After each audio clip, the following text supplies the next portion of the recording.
Alice's Adventures in Wonderland by Lewis Carroll. Chapter 1. Down the Rabbit Hole. Alice was beginning to get very tired of sitting by her sister on the bank and of having nothing to do. Once or twice she had peeped into the book her sister was reading, but it had no pictures or conversations in it.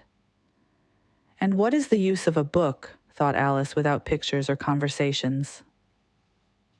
So she was considering in her own mind, as well as she could, for the hot day made her feel very sleepy and stupid, whether the pleasure of making a daisy chain would be worth the trouble of getting up and picking the daisies, when suddenly a white rabbit with pink eyes ran close by her. There was nothing so very remarkable in that, nor did Alice think it so very much out of the way to hear the rabbit say to itself, oh dear, I shall be late."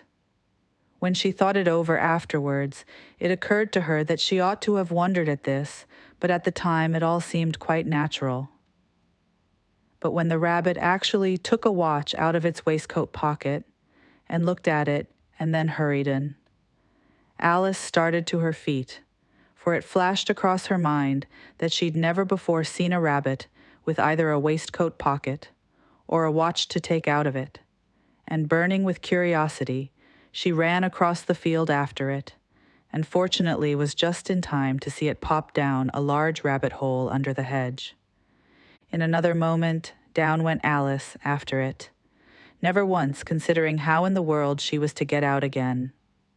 The rabbit hole went straight on like a tunnel for some way, and then dipped suddenly down, so suddenly that Alice had not a moment to think about stopping herself before she found herself falling down a very deep well. Either the well was very deep or she fell very slowly, for she had plenty of time as she went down to look about her and to wonder what was going to happen next. First she tried to look down and make out what she was coming to, but it was too dark to see anything. Then she looked at the sides of the well and noticed that they were filled with cupboards and bookshelves. Here and there she saw maps and pictures hung upon pegs. She took down a jar from one of the shelves as she passed. It was labeled orange marmalade, but to her great disappointment, it was empty. She did not like to drop the jar for fear of killing somebody underneath, so managed to put it into one of the cupboards as she fell past it. Well, thought Alice to herself, after such a fall as this, I shall think nothing of tumbling downstairs. How brave they'll all think meet home. Why, I wouldn't say anything about it, even if I fell off the top of the house, which was very likely true. Down, down, down. Would the fall never come to an end? I wonder how many miles I've fallen by this time, she said aloud. I must be getting somewhere near the center of the earth. Let me see. That would be 4,000 miles down, I think. For, you see, Alice had learnt several things of this sort in her lessons in the schoolroom, and though this was not a very good opportunity for showing off her knowledge, as there was no one to listen to her, still it was good practice to say it over. Yes, that's about the right distance. But then I wonder what latitude or longitude I've got to. Alice had no idea what latitude was, or longitude either, but thought they were nice, grand words to say. Presently she began again. I wonder if I shall fall right through the earth. How funny it'll seem to come out among the people that walk with their heads downward. The antipathies, I think. She was rather glad there was no one listening this time, as it didn't sound at all the right word. But I shall have to ask them what the name of the country is, you know. Please, ma'am, is this New Zealand or Australia? And she tried to curtsy as she spoke. Fancy, curtsying as you're falling through the air. Do you think you could manage it? And what an ignorant little girl she'll think me for asking. No, it'll never do to ask. Perhaps I shall see it written up somewhere. Down, down, down. There was nothing else to do, so Alice soon began talking again. Dinah'll miss me very much tonight, I should think. Dinah was the cat. I hope they'll remember her saucer of milk at tea time. Dinah, my dear, I wish you were down here with me. There are no mice in the air, I'm afraid, but you might catch a bat. And that's free like a mouse, you know. But do cats eat bats, I wonder? And here, Alice began to get rather sleepy, and went on saying to herself in a dreamy sort of way, Do cats eat bats? Do cats eat bats? And sometimes, do bats eat cats?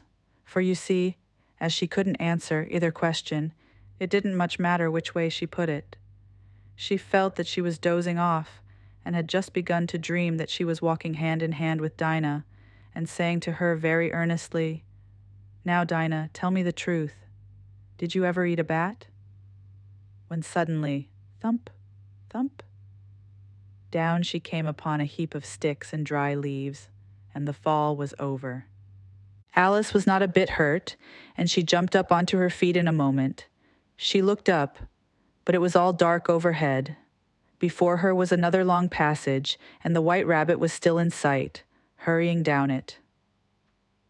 There was not a moment to be lost. Away went Alice like the wind, and was just in time to hear it say, as it turned a corner, Oh, my ears and whiskers, how late it's getting. She was close behind it when she turned the corner, but the rabbit was no longer to be seen. She found herself in a long, low hall, which was lit up by a row of lamps hanging from the roof. There were doors all round the hall, but they were all locked.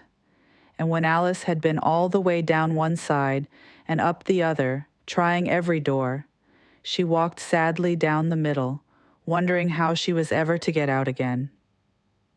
Suddenly she came upon a little three-legged table, all made of solid glass. There was nothing on it except a tiny golden key, and Alice's first thought was that it might belong to one of the doors of the hall. But alas, either the locks were too large or the key was too small, but at any rate it would not open any of them. However, on the second time round, she came upon a low curtain she had not noticed before, and behind it was a little door about 15 inches high. She tried the little golden key in the lock, and to her great delight it fitted. Alice opened the door and found that it led into a small passage, not much larger than a rat-hole. She knelt down and looked along the passage into the loveliest garden you ever saw. How she longed to get out of that dark hall and wander about among those beds of bright flowers and those cool fountains, but she could not even get her head through the doorway. And even if my head would go through, thought poor Alice, it would be of very little use without my shoulders. Oh, how I wish I could shut up like a telescope. I think I could if I only knew how to begin. For you see, so many out-of-the-way things had happened lately, that Alice had begun to think that very few things, indeed, were really impossible.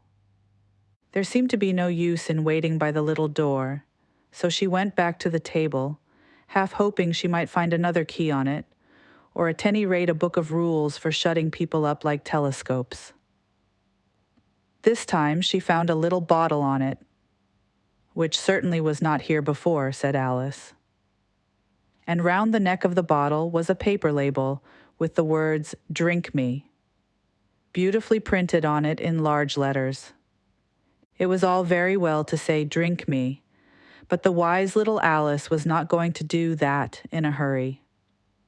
No, I'll look first, she said, and see whether it's marked poison or not.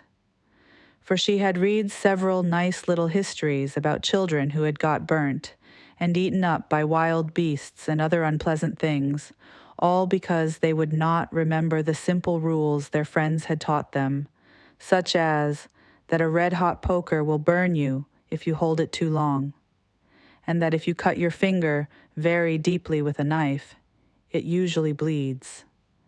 And she had never forgotten that. If you drink much from a bottle marked poison, it is almost certain to disagree with you sooner or later. However, this bottle was not marked poison, so Alice ventured to taste it, and finding it very nice, it had, in fact, a sort of mixed flavor of cherry tart, custard, pineapple, roast turkey, toffee, and hot buttered toast. She very soon finished it off. "What a curious feeling," said Alice. "I must be shutting up like a telescope." And so it was indeed.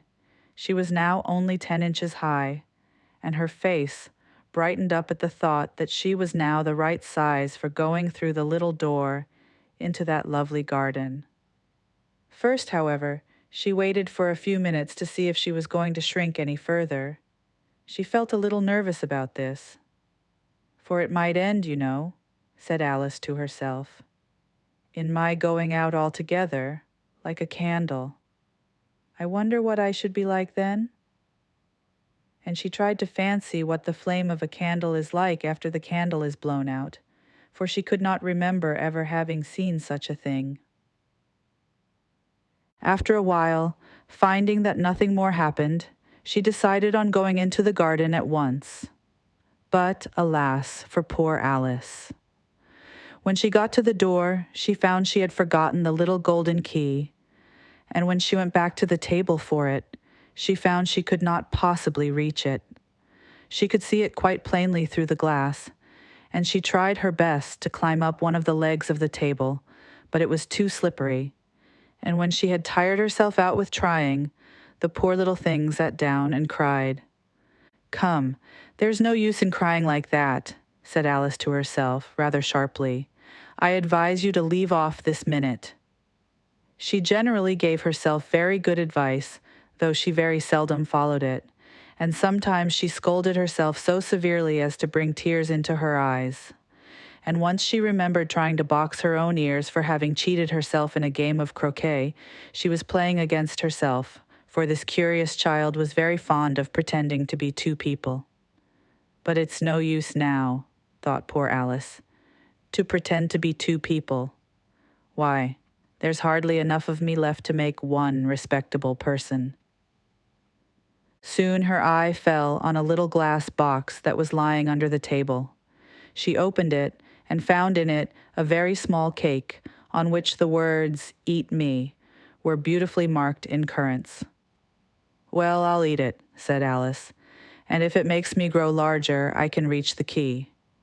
And if it makes me grow smaller, I can creep under the door. So either way, I'll get into the garden, and I don't care which happens." She ate a little bit and said anxiously to herself, "Which way? Which way?" holding her hand on the top of her head to feel which way it was, growing. And she was quite surprised to find that she remained the same size. To be sure, this generally happens when one eats cake, but Alice had got so much into the way of expecting nothing but out-of-the-way things to happen that it seemed quite dull and stupid for life to goon in the common way. So she set to work and very soon finished off the cake. Chapter 2. The Pool of Tears. "Curiouser and curiouser," cried Alice. She was so much surprised that for the moment she quite forgot how to speak good English. "Now I'm opening out like the largest telescope that ever was. Goodbye, feet." For when she looked down at her feet, they seemed to be almost out of sight, they were getting so far off. "Oh, my poor little feet. I wonder who will put on your shoes and stockings for you now, dears. I'm sure I shan't be able. I shall be a great deal too far off to trouble myself about you. You must manage the best way you can, but I must be kind to them," thought Alice. "Or perhaps they won't walk the way you want to go. Let me see. I'll give them a new pair of boots every Christmas." And she went on planning to herself how she would manage it.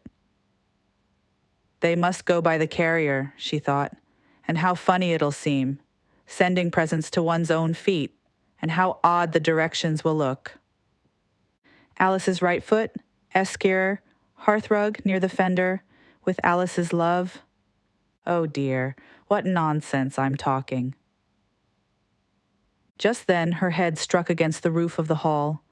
In fact, she was now more than 9 feet high, and she at once took up the little golden key and hurried off to the garden door. Poor Alice! It was as much as she could do, lying down on one side, to look through into the garden with one eye, But to get through was more hopeless than ever. She sat down and began to cry again. "You ought to be ashamed of yourself," said Alice.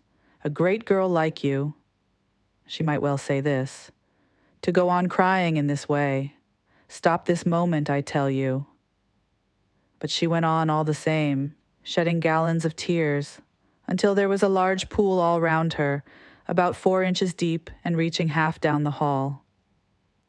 After a time she heard a little pattering of feet in the distance, and she hastily dried her eyes to see what was coming.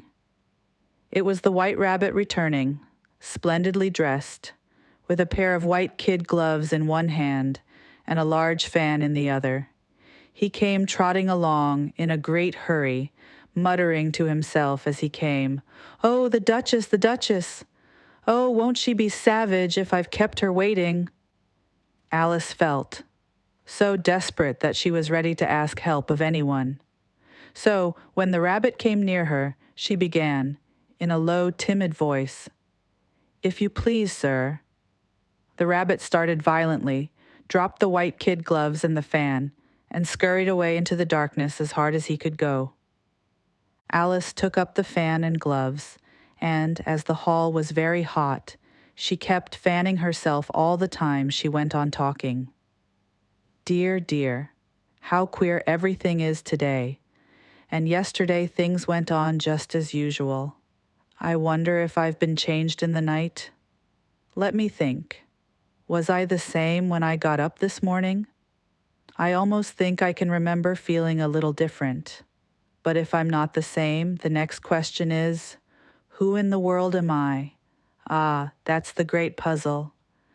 And she began, thinking over all the children she knew that were of the same age as herself, to see if she could have been changed for any of them.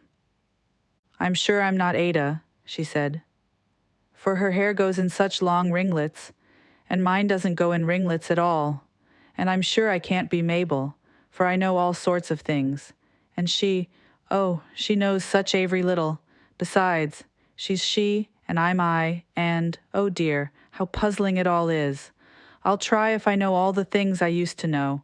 Let me see. 4 times 5 is 12, and 4 times 6 is 13, and 4 times 7 is... Oh dear, I shall never get to 20 at that rate. However, the multiplication table doesn't signify. Let's try geography. London is the capital of Paris, and Paris is the capital of Rome. And Rome... No, that's all wrong, I'm certain. I must have been changed for Mabel. I'll try and say, how doth the little... And she crossed her hands on her lap as if she were saying lessons, and began to repeat it. But her voice sounded hoarse and strange, and the words did not come the same as they used to do.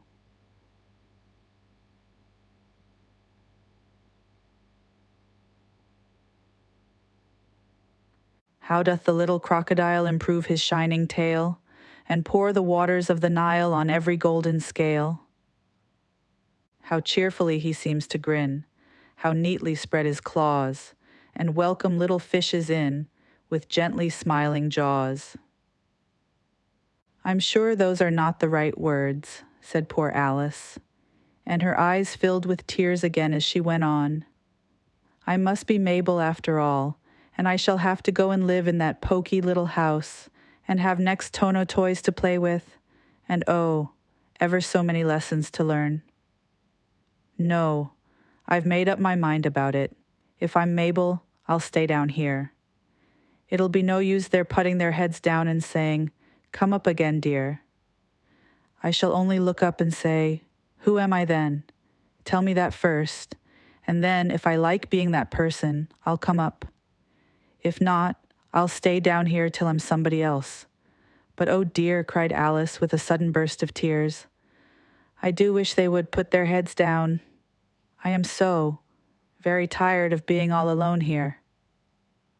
As she said this, she looked down at her hands and was surprised to see that she had put on one of the rabbit's little white kid gloves while she was talking. How can I have done that? She thought. I must be growing small again. She got up and went to the table to measure herself by it, and found that, as nearly as she could guess, She was now about 2 feet high and was going on shrinking rapidly. She soon found out that the cause of this was the fan she was holding, and she dropped it hastily, just in time to avoid shrinking away altogether. "That was a narrow escape," said Alice, a good deal frightened at the sudden change, but very glad to find herself still in existence. "And now for the garden." And she ran with all speed back to the little door. But alas, the little door was shut again, and the little golden key was lying on the glass table as before. "And things are worse than ever," thought the poor child, "for I never was so small as this before, never, and I declare it's too bad, that it is." As she said these words, her foot slipped, and in another moment, splash, she was up to her chin in salt water. Her first idea was that she had somehow fallen into the sea, and in that case, I can go back by railway, she said to herself. Alice had been to the seaside once in her life and had come to the general conclusion that wherever you go to on the English coast, you find a number of bathing machines in the sea, some children digging in the sand with wooden spades, then a row of lodging houses, and behind them a railway station. However, she soon made out that she was in the pool of tears which she had wept when she was 9 feet high. "I wish I hadn't cried so much," said Alice as she swam about, trying to find her way out. "I shall be punished for it now, I suppose, by being drowned in my own tears. That will be a queer thing, to be sure. However, everything is queer today." Just then she heard something splashing about in the pool a little way off, and she swam nearer to make out what it was. At first she thought it must be a walrus or hippopotamus, but then she remembered how small she was now, and she soon made out that it was only a mouse that had slipped in like herself. Would it be of any use now, thought Alice, to speak to this mouse? Everything is so out of the way down here that I should think very likely it can talk. At any rate, there's no harm in trying. So Shay began. "Oh, mouse, do you know the way out of this pool? I am very tired of swimming about here, oh mouse." Alice thought this must be the right way of speaking to a mouse. She had never done such a thing before, but she remembered having seen in her brother's Latin grammar, "A mouse, ova mouse to a mouse, oh mouse." The mouse looked at her rather inquisitively and seemed to her to wink with one of its little eyes, but it said nothing. "Perhaps it doesn't understand English," thought Alice. "I dare say it's a French mouse, come over with William the Conqueror." For, with all her knowledge of history, Alice had no very clear notion how long ago anything had happened. So she began again, "Où est ma chatte?" which was the first sentence in her French lesson book. The mouse gave a sudden leap out of the water and seemed to quiver all over with fright. "Oh, I beg your pardon," cried Alice hastily, afraid that she'd hurt the poor animal's feelings. "I quite forgot you didn't like cats." "Not like cats?" cried the mouse in a shrill, passionate voice. "Would you like cats if you were me?" "Well, perhaps not," said Alice in a soothing tone. "Don't be angry about it. And yet I wish I could show you our cat Dinah. I think you'd take a fancy to cats if you could only see her. She is such a dear, quiet thing," Alice went on half to herself as she swam lazily about in the pool. "And she sits purring so nicely by the fire, licking her paws and washing her face, and she is such a nice soft thing to nurse, and she's such a capital one for catching mice. Oh, I beg your pardon," cried Alice again, for this time the mouse was bristling all over, and she felt certain it must be really offended. "We won't talk about her any more if you'd rather not." "We indeed," cried the mouse, who was trembling down to the end of his tail. "As if I would talk on such a subject. Our family always hated cats, nasty, low, vulgar things. Don't let me hear the name again." "I won't indeed," said Alice in a great hurry to change the subject of conversation. Are you fond of dogs?" The mouse did not answer, so Alice went on eagerly. "There is such a nice little dog near our house I should like to show you. A little bright-eyed terrier, you know, with, oh, such long curly brown hair. And it'll fetch things when you throw them, and it'll sit up and beg for its dinner, and all sorts of things. I can't remember half of them, and it belongs to a farmer, you know, and he says it's so useful. It's worth £100. He says it kills all the rats and—" "Oh dear," cried Alice in a sorrowful tone. "I'm afraid I've offended it again." For the mouse was swimming away from her as hard as it could go and making quite a commotion in the pool as it went. So she called softly after it, "Mouse dear, do come back again, and we won't talk about cats or dogs either if you don't like them." When the mouse heard this, it turned round and swam slowly back to her. Its face was quite pale, with passion, Alice thought, and it said in a low trembling voice, "Let us get to the shore, and then I'll tell you my history, and you'll understand why it is I hate cats and dogs." It was high time to go, for the pool was getting quite crowded with the birds and animals that had fallen into it. There were a duck and a dodo, a lory and an eaglet, and several other curious creatures.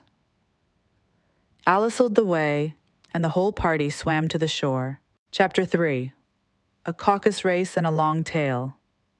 They were indeed a queer-looking party that assembled on the bank, the birds with draggled feathers, the animals with their fur clinging close to them, and all dripping wet, cross, and uncomfortable.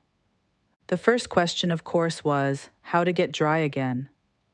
They had a consultation about this, and after a few minutes it seemed quite natural to Alice to find herself talking familiarly with them, as if she had known them all her life.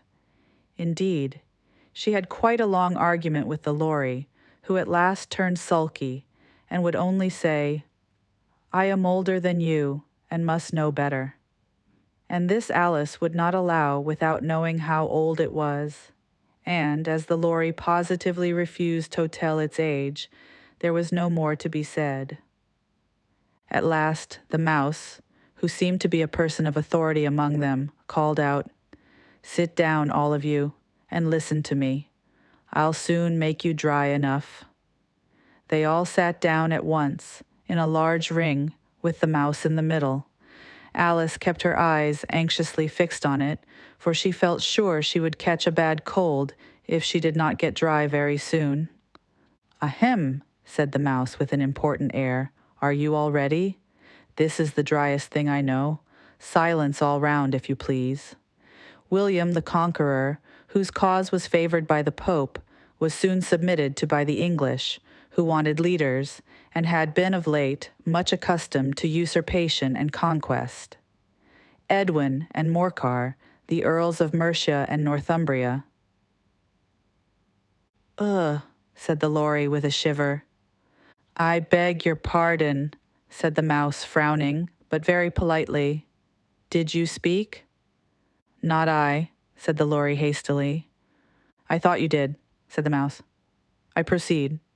Edwin and Morcar, the Earls of Mercia and Northumbria, declared for him, and even Stigand, the patriotic Archbishop of Canterbury, found it advisable." "Found what?" said the duck.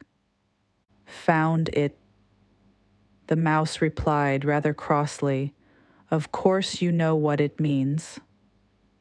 "I know what it means well enough when I find a thing," said the duck. "It's generally a frog or a worm. The question is, what did the Archbishop find?"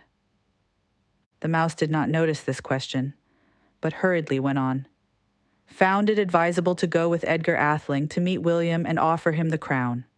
William's conduct at first was moderate, but the insolence of his Normans— How are you getting on now, my dear?" it continued, turning to Alice as it spoke. "As wet as ever," said Alice in a melancholy tone. "It doesn't seem to dream me at all." "In that case," said the dodo solemnly, rising to its feet, "I move that the meeting adjourn, for the immediate adoption of more energetic remedies. "Speak English," said the eaglet. "I don't know the meaning of half those long words, and what's more, I don't believe you do either." And the eaglet bent down its head to hide a smile. Some of the other birds stuttered audibly. "What I was going to say," said the dodo in an offended tone, "was that the best thing to get us dry would be a caucus race." "What is a caucus race?" said Alice. Not that she wanted much to know, but the dodo had paused as if it thought that somebody ought to speak, and no one else seemed inclined to say anything. "Why," said the dodo, "the best way to explain it is to do it. And, as you might like to try the thing yourself, some winter day, I will tell you how the dodo managed it. First it marked out a race course, in a sort of circle. The exact shape doesn't matter, it said, and then all the party were placed along the course, here and there. There was no 1, 2, 3, and away, but they began running when they liked, and left off when they liked, so that it was not easy to know when the race was over. However, when they had been running half an hour or so, and were quite dry again, the dodo suddenly called out, 'The race is over!' And they all crowded round it, panting and asking, 'But who has won?' This question the dodo could not answer without a great deal of thought, and it sat for a long time with one finger pressed upon its forehead, the position in which you usually see Shakespeare in the pictures of him, while the rest waited in silence. At last, the dodo said, 'Everybody has won, and all must have prizes.' 'But who is to give the prizes?' quite a chorus of voices asked. 'Why, she, of course,' said the dodo, pointing to Alice with one finger, and the whole party at once crowded round her, calling out in a confused way, 'Prizes! Prizes!' Alice had no idea what to do, and in despair she put her hand in her pocket and pulled out a box of comfits. Luckily the salt water had not got into it, and handed them round as prizes. There was exactly one apiece, all round. 'But she must have a prize herself, you know,' said the mouse. 'Of course,' the dodo replied very gravely. 'What else have you got in your pocket?' he went on, turning to Alice. 'Only a thimble,' said Alice sadly. 'Hand it over here,' said the dodo. Then they all crowded round her once more, while the dodo solemnly presented the thimble, saying, 'We beg your acceptance of this elegant thimble.' And, when it had finished this short speech, they all cheered. Alice thought the whole thing very absurd, but they all looked so grave that she did not dare to laugh, and, as she could not think of anything to say, she simply bowed and took the thimble, looking as solemn as she could. The next thing was to eat the comfits. This caused some noise and confusion, as the large birds complained that they could not taste theirs, and the small ones choked and had to be patted on the back. However, it was over at last, and they sat down again in a ring and begged the mouse to tell them something more. "You promised to tell me your history, you know," said Alice, "and why it is you hate C and D," she added in a whisper, half afraid that it would be offended again. "Mine is a long and a sad tale," said the mouse, turning to Alice and sighing. "It is a long tale, certainly," said Alice, looking down with wonder at the moose's tail. "But why do you call it sad?" And she kept on puzzling about it while the mouse was speaking, so that her idea of the tale was something like this. Fury said to a mouse that he met in the house, "Let us both go to law. I will prosecute you. Come, I'll take no denial. We must have a trial, for really this morning I've nothing to do." Said the mouse to the cur, "Such a trial, dear sir, with no jury or judge, would be wasting our breath." "I'll be judge, I'll be jury," said cunning old Fury. "I'll try the whole cause and condemn you to death." "You are not attending," said the mouse to Alice severely. "What are you thinking of?" "I beg your pardon," said Alice very humbly. "You had got to the fifth bend, I think?" "I had not," cried the mouse, sharply and very angrily. "A knot," said Alice, always ready to make herself useful and looking anxiously about her. "Oh, do let me help to undo it." "I shall do nothing of the sort," said the mouse, getting up and walking away. "You insult me by talking such nonsense." "I didn't mean it," pleaded poor Alice. "But you're so easily offended, you know." The mouse only growled in reply. "Please come back and finish your story," Alice called after it, and the others all joined in chorus. "Yes, please do." But the mouse only shook its head impatiently and walked a little quicker. "What a pity it wouldn't stay," sighed the lory, as soon as it was quite out of sight. And an old crab took the opportunity of saying to her daughter, "Ah, my dear, let this be a lesson to you never to lose your temper." "Hold your tongue, Ma," said the young crab, a little snappishly. "You're enough to try the patience of an oyster." "I wish I had our Dinah here. I know I do," said Alice aloud, addressing nobody in particular. "She'd soon fetch it back." "And who is Dinah, if I might venture to ask the question?" said the lory. Alice replied eagerly, for she was always ready to talk about her pet. "Dinah's our cat, and she's such a capital one for catching mice you can't think. And oh, I wish you could see her after the birds. Why, she'll eat a little bird as soon as look at it." This speech caused a remarkable sensation among the party. Some of the birds hurried off at once. One old magpie began wrapping itself up very carefully, remarking, "I really must be getting home. The night air doesn't suit my throat." And a canary called out in a trembling voice to its children, "Come away, my dears. It's high time you were all in bed." On various pretexts, they all moved off, and Alice was soon left alone.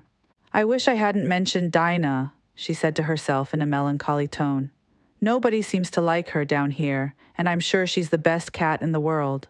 Oh, my dear Dinah, I wonder if I shall ever see you any more."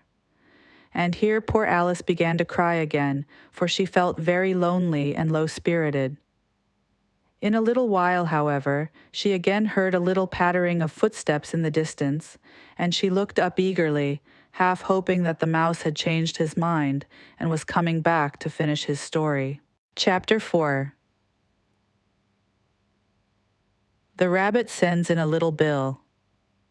It was the White Rabbit, trotting slowly back again and looking anxiously about as it went, as if it had lost something. And she heard it muttering to itself, "The Duchess, the Duchess. Oh, my dear paws, oh, my fur and whiskers, she'll get me executed as sure as ferrets are ferrets. Where can I have dropped them, I wonder?" Alice guessed in amament that it was looking for the fan and the pair of white kid gloves, and she very good-naturedly began hunting about for them, but they were nowhere to be seen. Everything seemed to have changed since her swim in the pool, and the great hall, with the glass table and the little door, had vanished completely. Very soon the rabbit noticed Alice as she went hunting about, and called out to her in an angry tone, "Why, Mary Ann, what are you doing out here? Run home this moment and fetch me a pair of gloves and a fan. Quick now." And Alice was so much frightened that she ran off at once in the direction it pointed to, without trying to explain the mistake it had made. "He took me for his housemaid," she said to herself as she ran. "How surprised he'll be when he finds out who I am. But I'd better take him his fan and gloves, that is, if I can find them." As she said this, she came upon a neat little house, on the door of which was a bright brass plate with the name W. Rabbit engraved upon it. She went in without knocking, and hurried upstairs, in great fear lest she should meet there old Mary Ann, and be turned out of the house before she had found Thuffin and gloves. "How queer it seems," Alice said to herself, "to be going messages for a rabbit. I suppose Dinah'll be sending me on messages next." And she began fancying the sort of thing that would happen. "Miss Alice, come here directly and get ready for your walk." "Coming in a minute, nurse, but I've got to see that the mouse doesn't get out." "Only don't think," Alice went on, "that they'd let Dinah stop in the house if it began ordering people about like that." By this time, she'd found her way into a tidy little room with a table in the window, and on it, as she had hoped, a fan and 2 or 3 pairs of tiny white kid gloves. She took up the fan and a pair of the gloves, and was just going to leave the room, when her eye fell upon a little bottle that stood near the looking-glass. There was no label this time with the words, "Drink me," but nevertheless she uncorked it and put it to her lips. "I know something interesting is sure to happen," she said to herself, "whenever I eat or drink anything, so I'll just see what this bottle does. I do hope it'll make me grow large again, for really I'm quite tired of being such a tiny little thing." It did so indeed, and much sooner than she had expected. Before she had drunk half the bottle, she found her head pressing against the ceiling and had to stoop to save her neck from being broken. She hastily put down the bottle, saying to herself, "That's quite enough. I hope I shan't grow any more. As it is, I can't get out at the door. I do wish I hadn't drunk quite so much." Alas, it was too late to wish that. She went on growing and growing, and very soon had to kneel down on the floor. In another minute there was not even room for this, and she tried the effect of lying down with one elbow against the door and the other arm curled round her head. Still she went on growing, and, as a last resource, she put one arm out of the window and one foot up the chimney and said to herself, "Now I can do no more. Whatever happens, what will become of me?" Luckily for Alice, the little magic bottle had now had its full effect, and she grew no larger. Still it was very uncomfortable, and as there seemed to be no sort of chance of her ever getting out of the room again, no wonder she felt unhappy. It was much pleasanter at home, thought poor Alice, when one wasn't always growing larger and smaller and being ordered about by mice and rabbits. I almost wish I hadn't gone down that rabbit hole, and yet, it's rather curious, you know, this sort of life. I do wonder what can have happened to me. When I used to read fairy tales, I fancied that kind of thing never happened. And now here I am in the middle of one. There ought to be a book written about me, that there ought. And when I grow up, I'll write one. But I'm grown up now," she added in a sorrowful tone. "At least there's no room to grow up any more. Here." "But then," thought Alice, "shall I never get any older than I am now? That'll be a comfort one way, never to be an old woman, but then, always to have lessons to learn. Oh, I shouldn't like that." "Oh, you foolish Alice," she answered herself. "How can you learn lessons in here? Why, there's hardly room for you, and no room at all for any lesson books." And so she went on, taking first one side and then the other, and making quite a conversation of it altogether. But after a few minutes, she heard a voice outside and stopped to listen. "Mary Ann, Mary Ann," said the voice, "fetch me my gloves this moment." Then came a little pattering of feet on the stairs. Alice knew it was the rabbit coming to look for her, and she trembled till she shook the house, quite forgetting that she was now about 1,000 times as large as the rabbit, and had no reason to be afraid of it. Presently the rabbit came up to the door and tried to open it, but as the door opened inwards and Alice's elbow was pressed hard against it, that attempt proved a failure. Alice heard it say to itself, "Then I'll go round and get in at the window." "That you won't," thought Alice. And after waiting till she fancied she heard the rabbit just under the window, she suddenly spread out her hand and made a snatch in the air. She did not get hold of anything, but she heard a little shriek and a fall and a crash of broken glass, from which she concluded that it was just possible, It had fallen into a cucumber frame, or something of the sort. Next came an angry voice. The rabbit's. Pat, Pat, where are you? And then a voice she had never heard before. Sure, then I'm here. Digging for apples, Your Honor. Digging for apples, indeed, said the rabbit angrily. Here, come and help me out of this. Sounds of more broken glass. Now tell me, Pat, what's that in the window? Sure, it's an arm, Your Honor. He pronounced it arum. An arm, you goose? Whoever saw one that size? Why, it fills the whole window. Sure it does, Your Honor. But it's an arm for all that. Well, it's got no business there at any rate. Go and take it away. There was a long silence after this, and Alice could only hear whispers, now and then, such as, Sure, I don't like it, Your Honor, at all, at all. Do as I tell you, you coward. And at last, she spread out her hand again and made another snatch in the air. This time there were 2 little shrieks and more sounds of broken glass. What a number of cucumber frames there must be, thought Alice. I wonder what they'll do next.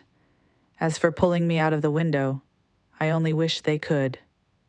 I'm sure, I don't want to stay in here any longer. She waited for some time without hearing anything more.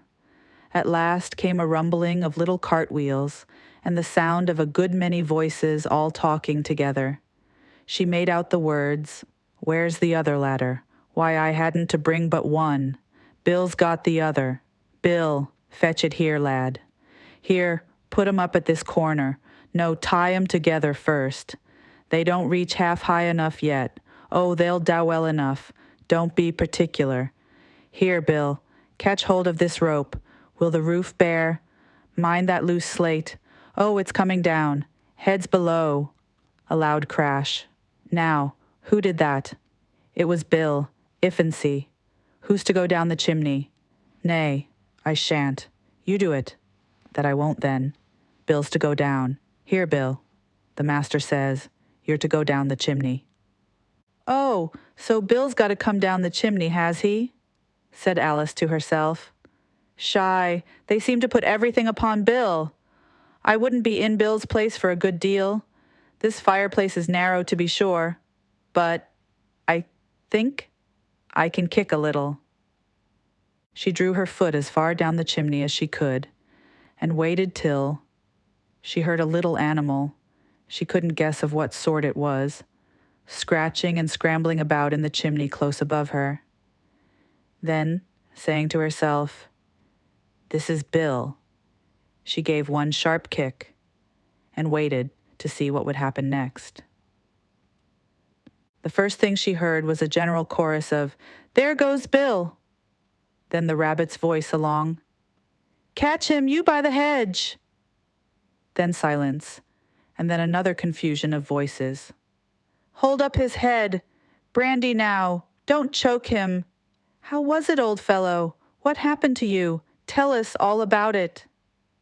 Last came a little feeble, squeaking voice. That's Bill, thought Alice. Well, I hardly know. No more, thank ye. I'm better now. But I'm a deal too flustered to tell you. All I know is, something comes at me, like a jack-in-the-box, and up I goes like a skyrocket.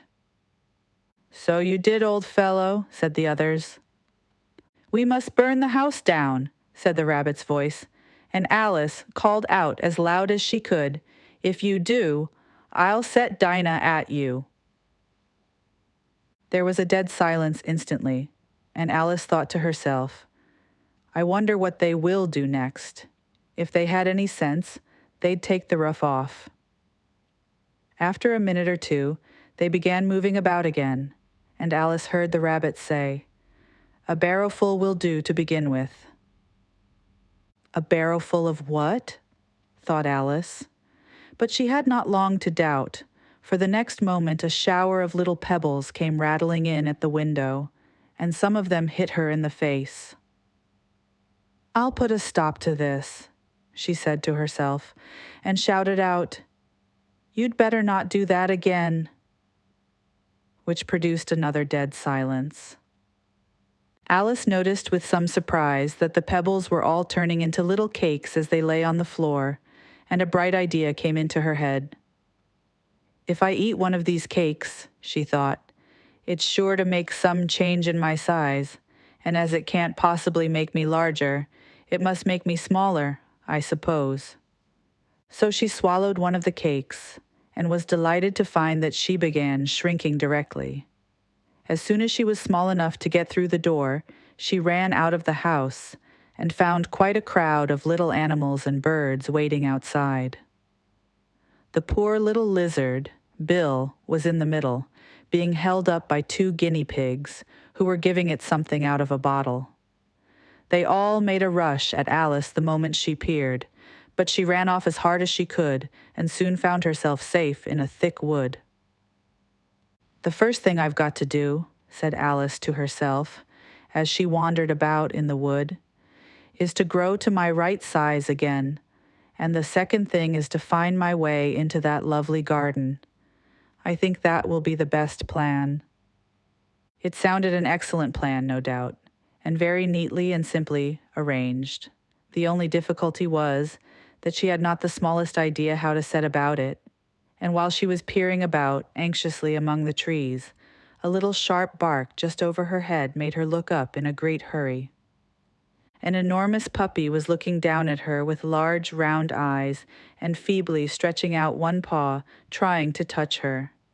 "Poor little thing," said Alice in a coaxing tone, and she tried hard to whistle toit, but she was terribly frightened all the time at the thought that it might be hungry, in which case it would be very likely to eat her up in spite of all her coaxing. Hardly knowing what she did, she picked up a little bit of stick and held it out to the puppy, whereupon the puppy jumped into the air off all its feet at once, with a yelp of delight, and rushed at the stick and made believe to worry it. Then Alice dodged behind a great thistle to keep herself from being run over, and the moment she appeared on the other side, the puppy made another rush at the stick and tumbled head over heels in its hurry to get hold of it. Then Alice, thinking it was very like having a game of play with a cart horse and expecting every moment to be trampled under its feet, ran round the thistle again. Then the puppy began a series of short charges at the stick, running a very little way forwards each time and a long way back, and barking hoarsely all the while, till at last it sat down a good way off, panting, with its tongue hanging out of its mouth, and its great eyes half shut. This seemed to Alice a good opportunity for making her escape, so she set off at once, and ran till she was quite tired and out of breath, until the puppy's bark sounded quite faint in the distance. "And yet, what a dear little puppy it was," said Alice, as she leant against a buttercup to rest herself, and fanned herself with one of the leaves. "I should have liked teaching it tricks very much, if I'd only been the right size to do it. Oh dear, I'd nearly forgotten that I've got to grow up again. Let me see, how is it to be managed? I suppose I ought to eat or drink something or other, but the great question is what?" The great question certainly was, what? Alice looked all round her at the flowers and the blades of grass, but she did not see anything that looked like the right thing to eat or drink under the circumstances. There was a large mushroom growing near her, about the same height as herself, and when she had looked under it, and on both sides of it, and behind it, it occurred to her that she might as well look and see what was on the top of it. She stretched herself up on tiptoe and peeped over the edge of the mushroom, and her eyes immediately met those of a large blue caterpillar that was sitting on the top with its arms folded, quietly smoking a long hookah, and taking not the smallest notice of her or of anything else. Chapter Fee, Advice from a Caterpillar. The caterpillar and Alice looked at each other for some time in insolence. At last the caterpillar took the hookah out of its mouth and addressed her in a languid, sleepy voice. "Who are you?" said the caterpillar. This was not an encouraging opening for a conversation. Alice replied, rather shyly, I hardly know, sir, just at present. At least I know who I was when I got up this morning, but I think I must have been changed several times since then." "What do you mean by that?" said the caterpillar sternly. "Explain yourself." "I can't explain myself, I'm afraid, sir," said Alice, "because I'm not myself, you see." "I don't see," said the caterpillar. "I'm afraid I can't put it more clearly," Alice replied very politely, "for I can't understand it myself to begin with, and being so many different sizes in a day is very confusing." "It isn't," said the caterpillar. "Well, perhaps you haven't found it so yet," said Alice. "But when you have to turn into a chrysalis, you will someday, you know, and then after that into a butterfly, I should think you'll feel it a little queer, won't you?" "Not a bit," said the caterpillar. "Well, perhaps your feelings may be different," said Alice. "All I know's it would feel very queer to me." "You," said the caterpillar contemptuously. "Who are you?" Which brought them back again to the beginning of the conversation. Alice felt a little irritated at the caterpillar's making such very short remarks, and she drew herself up and said very gravely, "I think you ought to tell me who you are first." "Why?" said the caterpillar. Here was another puzzling question, and as Alice could not think of any good reason, and as the caterpillar seemed to be in a very unpleasant state of mind, she turned away. "Come back," the caterpillar called after her. "I've something important to say." This sounded promising, certainly. Alice turned and came back again. "Keep your temper," said the caterpillar. "Is that all?" said Alice, swallowing down her anger as well as she could. "No," said the caterpillar. Alice thought she might as well wait, as she had nothing else to do, and perhaps after all it might tell her something worth hearing.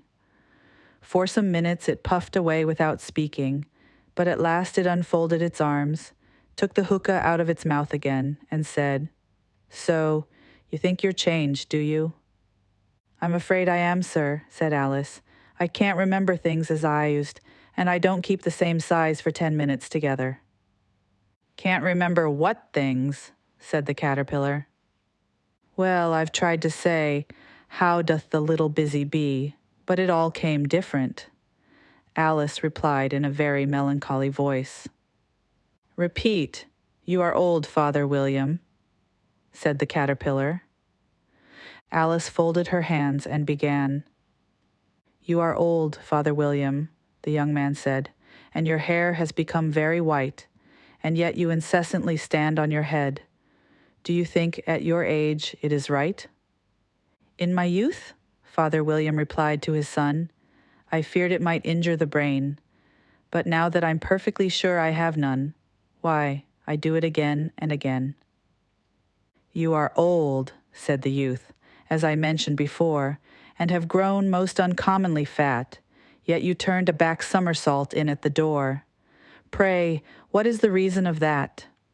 "In my youth," said the sage, as he shook his grey locks, "I kept all my limbs very supple by the use of this ointment, 1 shilling the box. Allow me to sell you a couple?" "You are old," said the youth, "and your jaws are too weak for anything tougher than suet. Yet you finished the goose with the bones and the beak. Pray, how did you manage to do it?" "In my youth," said his father, "I took to the law and argued each case with my wife, and the muscular strength which it gave to my jaw has lasted the rest of my life." "You are old," said the youth.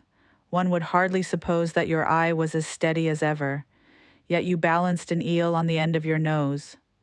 What made you so awfully clever?" "I have answered 3 questions, and that is enough," said his father. "Don't give yourself airs. Do you think I can listen all day to such stuff? Be off, or I'll kick you downstairs." "That is not said right," said the caterpillar. "Not quite right, I'm afraid," said Alice timidly. Some of the words have got altered. "It is wrong from beginning to end," said the caterpillar decidedly, and there was silence for some minutes. The caterpillar was the first to speak. "What size do you want to be?" it asked.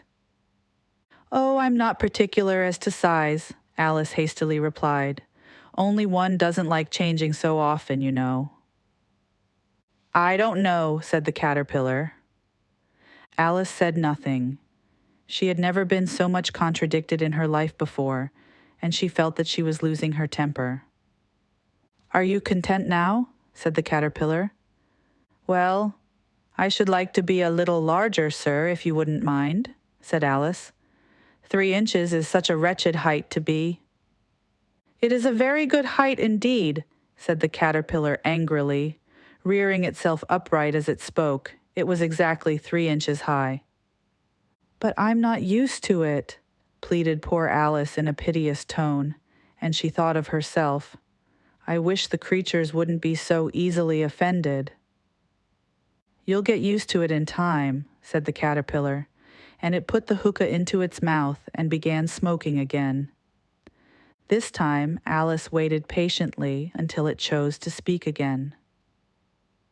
In a minute or two, the caterpillar took the hookah out of its mouth and yawned once or twice and shook itself. Then it got down off the mushroom and crawled away in the grass, merely remarking as it went, "One side will make you grow taller, and the other side will make you grow shorter." "One side of what?" "The other side of what?" thought Alice to herself. "Of the mushroom," said the caterpillar, just as if she had asked it aloud. And in another moment, it was out of sight. Alice remained looking thoughtfully at the mushroom for a minute, trying to make out which were the 2 sides of it. And as it was, perfectly round, she found this a very difficult question. However, at last she stretched her arms round it as far as they would go and broke off a bit of the edge with each hand. "And now, which is which?" she said to herself, and nibbled a little of the right-hand bit to try the effect. The next moment she felt a violent blow underneath her chin. It had struck her foot. She was a good deal frightened by this very sudden change, but she felt that there was no time to be lost, as she was shrinking rapidly.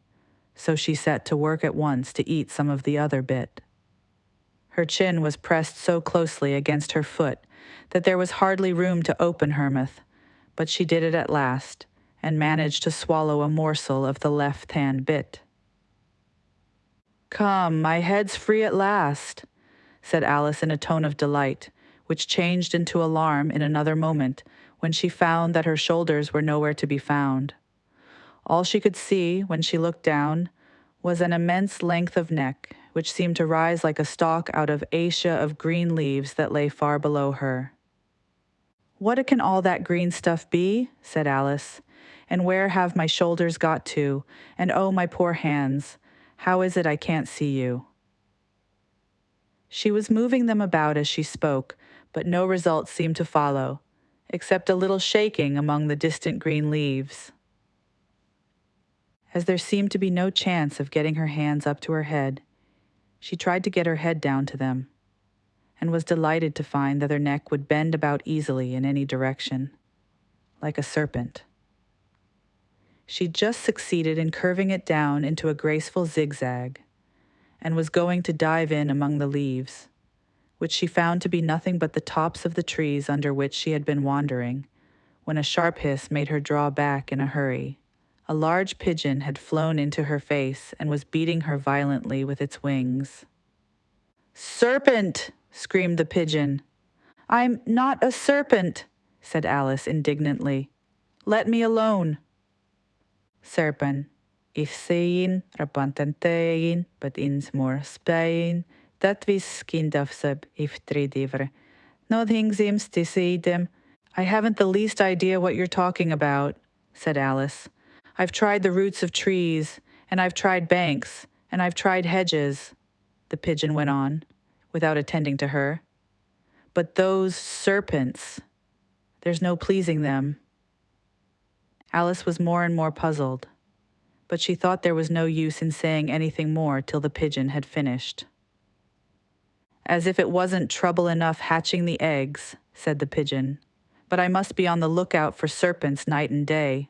Why, I haven't had a wink of sleep these 3 weeks."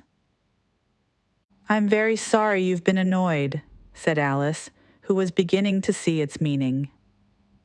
"And just as I'd taken the highest tree in the wood," continued the pigeon, raising its voice to a shriek, "and just as I was thinking it should be free of them at last, they must needs come wriggling down from the sky. Ugh, serpent!" "But I'm not a serpent, I tell you," said Alice. I'm a... "Well, what are you?" said the pigeon. "I can see you're trying to invent something." I'm a little girl," said Alice rather doubtfully as she remembered the number of changes she had gone through that day. "A likely story indeed," said the pigeon in a tone of the deepest contempt. "I've seen a good many little girls in my time, but never one with such a neck as that. No, you're a serpent, and there's no use denying it. I suppose you'll be telling me next that you never tasted an egg." "I have tasted eggs, certainly," said Alice, who was a very truthful child. "But little girls eat eggs quite as much as serpents do, you know." "I don't believe it," said the pigeon. "But if they do, why then, they're a kind of serpent, that's all I can say." This was such a new idea to Alice that she was quite silent for a minute or two, which gave the pigeon the opportunity of adding, "You're looking for eggs, I know that well enough.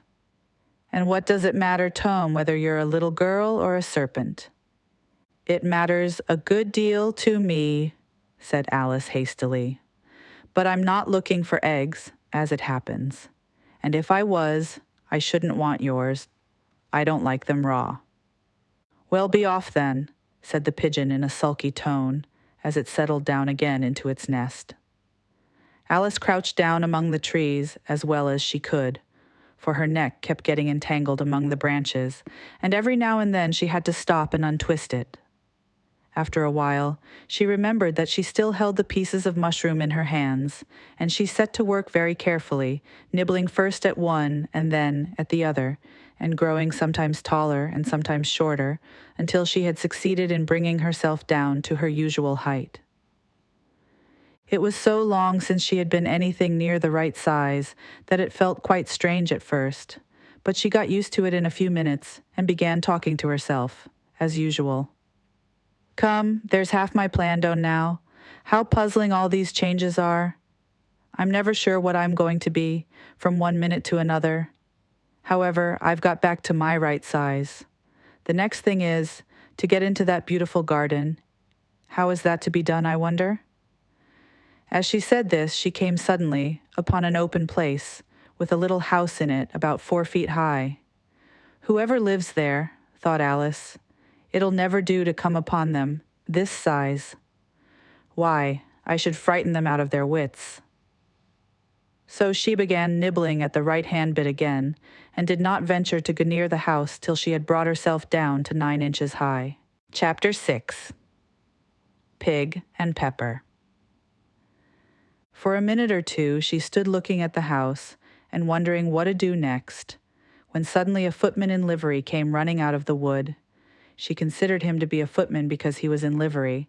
Otherwise, judging by his face only, she would have called him a fish, and rapped loudly at the door with his knuckles. It was opened by another footman in livery, with a round face and large eyes like a frog. And both footmen, Alice noticed, had powdered hair that curled all over their heads. She felt very curious to know what it was all about, and crept a little way out of the wood to listen. The fish footman began by producing from under his arm a great letter, nearly as large as himself, and this he handed over to the other, saying in a solemn tone, "For the Duchess, an invitation from the Queen to play croquet." The frog footman repeated in the same solemn tone, only changing the order of the words a little. "From the Queen, an invitation for the Duchess to play croquet." Then they both bowed low, and their curls got entangled together. Alice laughed so much at this that she had to run back into the wood for fear of their hearing her. And when she next peeped out, the fish footman was gone, and the other was sitting on the ground near the door, staring stupidly up into the sky. Alice went timidly up to the door and knocked. "There's no sort of use in knocking," said the footman, "and that for two reasons. First, because I'm on the same side of the door as you are. Secondly, because they're making such a noise inside, no one could possibly hear you." And certainly there was a most extraordinary noise going on within, a constant howling and sneezing, and every now and then a great crash, as if a dish or kettle had been broken to pieces. "Please then," said Alice, "how am I to get in?" "There might be some sense in your knocking," the footman went on without attending to her. "If we had the door between us, for instance, if you were inside, you might knock and I could let you out, you know." He was looking up into the sky all the time he was speaking, and this Alice thought decidedly uncivil. "But perhaps he can't help it," she said to herself. "His eyes are so very nearly at the top of his head, but at any rate he might answer questions." "How am I to get in?" she repeated aloud.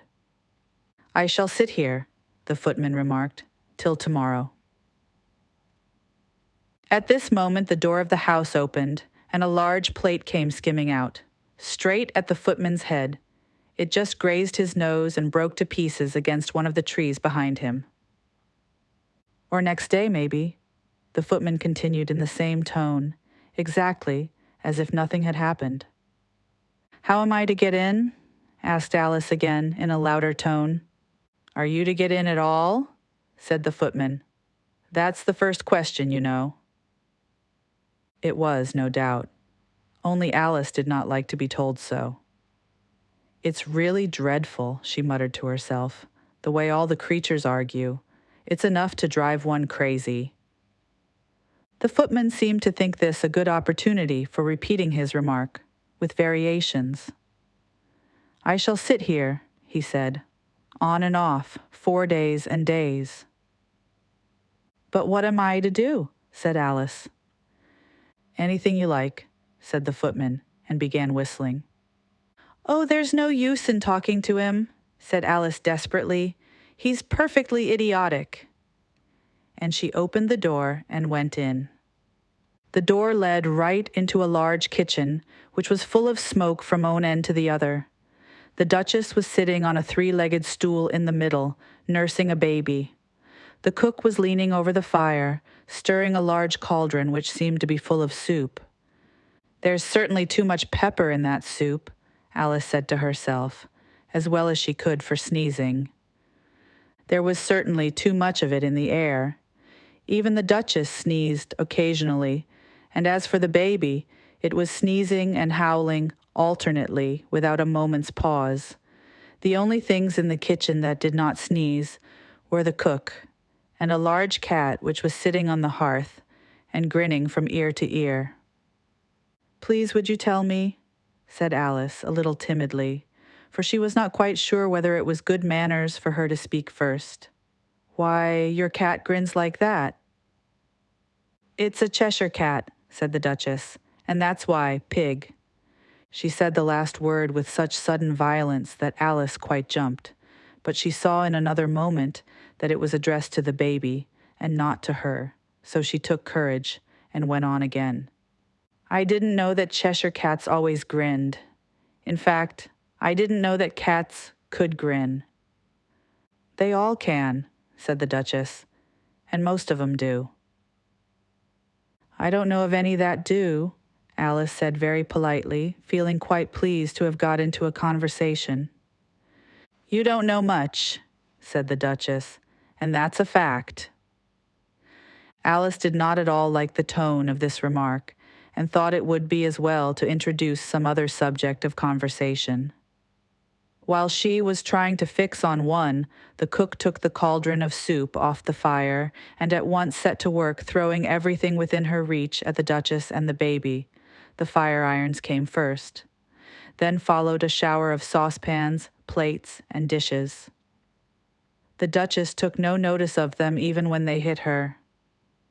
And the baby was howling so much already that it was quite impossible to say whether the blows hurt it or not. "Oh, please mind what you're doing," cried Alice, jumping up and down in an agony of terror. "Oh, there goes his precious nose," as an unusually large saucepan flew close by it and very nearly carried it off. "If everybody minded their own business," the Duchess said in a hoarse growl, "the world would go round a deal faster than it does."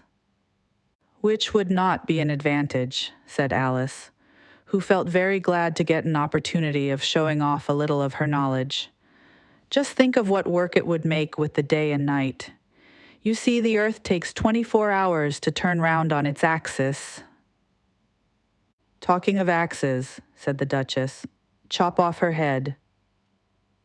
Alice glanced rather anxiously at the cook to see if she meant to take the hint, but the cook was busily stirring the soup and seemed not to be listening, so she went on again. 24 hours, I think. Or is it 12? "Oh, don't bother me," said the Duchess. "I never could abide figures." And with that she began nursing her child again, singing a sort of lullaby to it as she did so, and giving it a violent shake at the end of every line. "Speak roughly to your little boy, and beat him when he sneezes. He only does it to annoy, because he knows it teases." Chorus, in which the cook and the baby joined. Wow, wow, wow. While the Duchess sang the second verse of the song, she kept tossing, the baby violently up and down, and the poor little thing howled so that Alice could hardly hear the words. "I speak severely to my boy. I beat him when he sneezes, for he can thoroughly enjoy the pepper when he pleases." Chorus. Wow, wow, wow. "Here, you may nurse it a bit if you like," the Duchess said to Alice, flinging the baby at her as she spoke. "I must go and get ready to play croquet with the Queen." And she hurried out of the room. The cook threw a frying pan after her as she went out, but it just missed her. Alice caught the baby with some difficulty, as it was a queer-shaped little creature and held out its arms and legs in all directions. Just like a starfish, thought Alice. The poor little thing was snorting like a steam engine when she caught it, and kept doubling itself up and straightening itself out again, so that altogether, for the first minute or two, it was as much as she could do to hold it. As soon as she had made out the proper way of nursing it, which was to twist it up into a sort of knot, and then keep tight hold of its right ear and left foot, so as to prevent its undoing itself, she carried it out into the open air. "If I don't take this child away with me," thought Alice, "they're sure to kill it in a day or two. Wouldn't it be murder to leave it behind?" She said the last words out loud, and the little thing grunted in reply. It had left off sneezing by this time. "Don't grunt," said Alice. "That's not at all a proper way of expressing yourself." The baby grunted again, and Alice looked very anxiously into its face to see what was the matter with it. There could be no doubt that it had a very turn-up nose, much more like a snout than a real nose. Also, its eyes were getting extremely small for a baby. Altogether, Alice did not like the look of the thing at all. But perhaps it was only sobbing, she thought, and looked into its eyes again to see if there were any tears. No, there were no tears. "If you're going to turn into a pig, my dear," said Alice seriously, "I'll have nothing more to do with you. Mine now." The poor little thing sobbed again, or grunted, it was impossible to say which, and they went on for some while in silence. Alice was just beginning to think to herself, "Now, what am I to do with this creature when I get it home?" when it grunted again, so violently, that she looked down into its face in some alarm. This time, there could be no mistake about it. It was neither more nor less than a pig, and she felt that it would be quite absurd for her to carry it further. So she set the little creature down, and felt quite relieved to see it trot away quietly into the wood. If it had grown up, she said to herself, it would have made a dreadfully ugly child, but it makes rather a handsome pig, I think.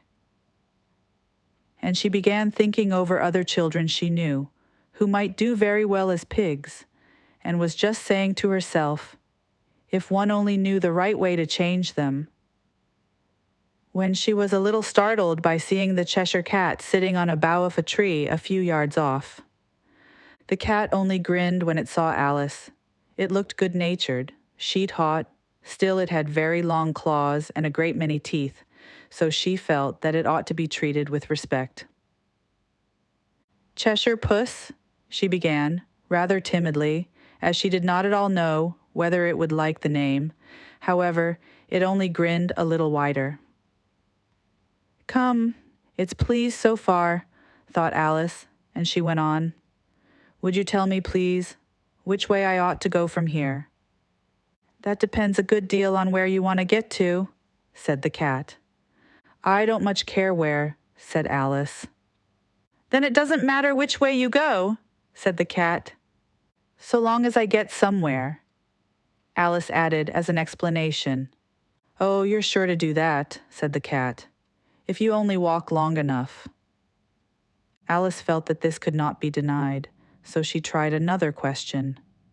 What sort of people live about here? In that direction, the cat said, waving its right paw round, lives a hatter, and in that direction, waving the other paw, lives a March hare. Visit either you like, they're both mad. But I don't want to go among mad people, Alice remarked. Oh, you can't help that, said the cat. We're all mad here, I'm mad, you're mad. How do you know I'm mad? Said Alice. You must be, said the cat, or you wouldn't have come here. Alice didn't think that proved it at all. However, she went on, and how do you know that you're mad? To begin with, said the cat, a dog's not mad. You grant that? I suppose so, said Alice. Well then, the cat went on, you see, a dog growls when it's angry and wags its tail when it's pleased. Now I growl when I'm pleased and wag my tail when I'm angry. Therefore I'm mad. I call it purring, not growling, said Alice. Call it what you like, said the cat. Do you play croquet with the Queen today? I should like it very much, said Alice, but I haven't been invited yet. You'll see me there, said the cat, and vanished. Alice was not much surprised at this. She was getting so used to queer things happening. While she was looking at the place where it had been, it suddenly appeared again. By the by, what became of the baby? Said the cat. I'd nearly forgotten to ask. It turned into a pig, Alice quietly said, just as if it had come back in a natural way. I thought it would, said the cat, and vanished again. Alice waited a little, half expecting to see it again, but it did not appear, and after a minute or two she walked on in the direction in which the March hare was said to live. I've seen hatters before, she said to herself. The March hare will be much the most interesting, and perhaps as this is May, it won't be raving mad, at least not so mad as it was in March. As she said this, she looked up, and there was the cat again, sitting on a branch of a tree. Did you say pig or fig? Said the cat. I said pig, replied Alice, and I wish you wouldn't keep appearing and vanishing so suddenly. You make one quite giddy. All right, said the cat, and this time it vanished quite slowly, beginning with the end of the tail and ending with the grin, which remained some time after the rest of it had gone. Well, I've often seen a cat without a grin, thought Alice. But a grin without a cat, it's the most curious thing I ever saw in my life. She had not gone much farther before she came in sight of the house of the March hare. She thought it must be the right house, because the chimneys were shaped like ears, and the roof was thatched with fur. It was so large a house that she did not like to go nearer till she had nibbled some more of the left-hand bit of mushroom, and raised herself to about 2 feet high. Even then, she walked up towards it rather timidly, saying to herself, "Suppose it should be raving mad after all. I almost wish I'd gone to see the Hatter instead." Chapter 7. A Mad Tea Party. There was a table set out under a tree in front of the house, and the March Hare and the Hatter were having tea at it. A dormouse was sitting between them, fast asleep, and the other two were using it as a cushion, resting their elbows on it and talking over its head.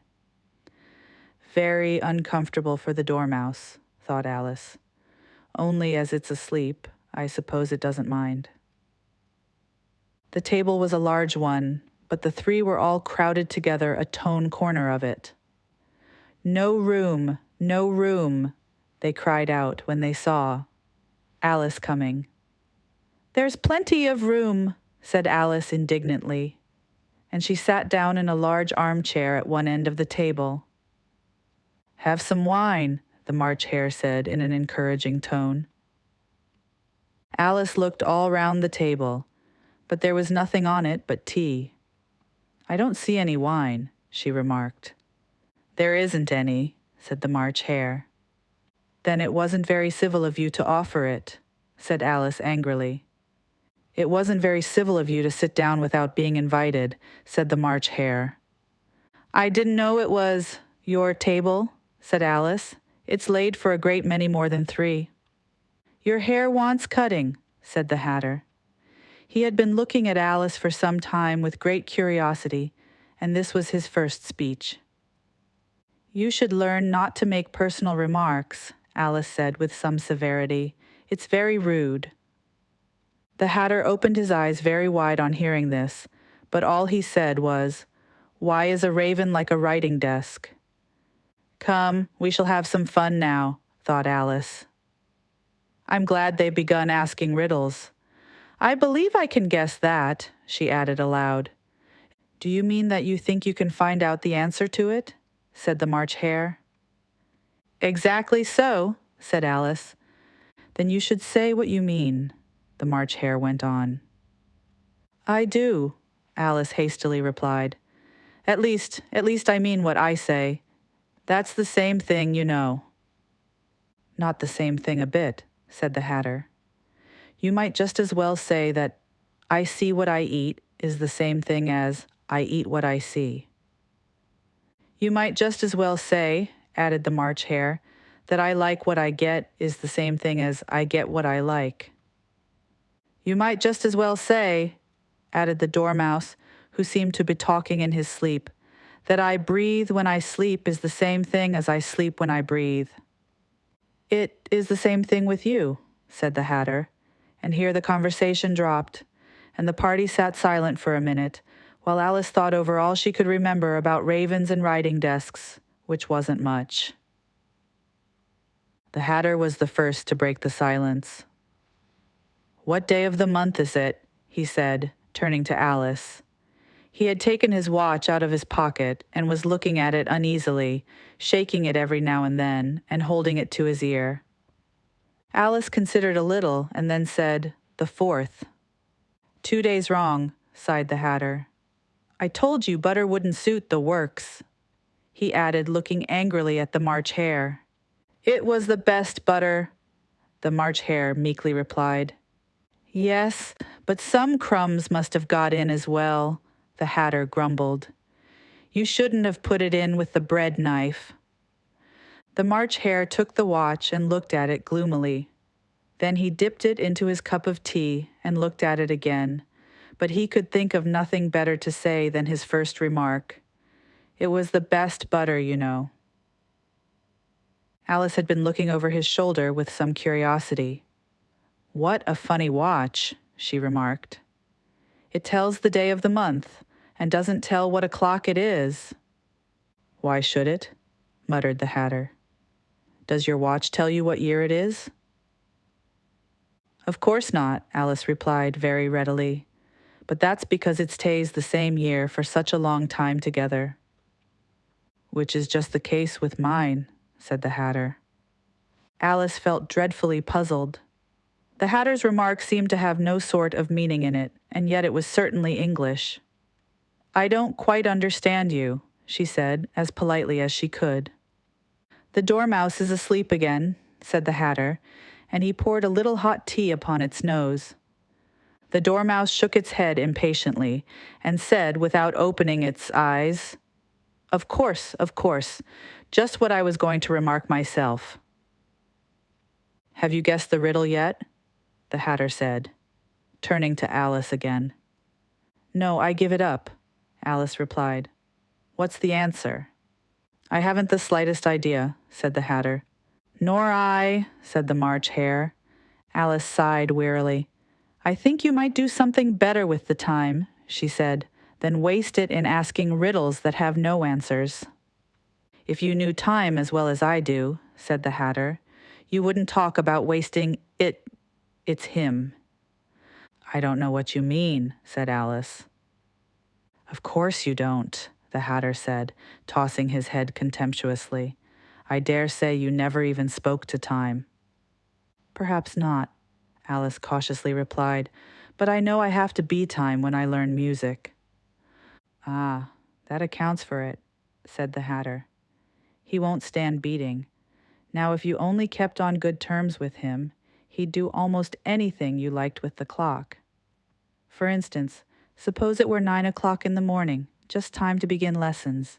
You'd only have to whisper a hint to time, and round goes the clock in a twinkling, 1:30, time for dinner."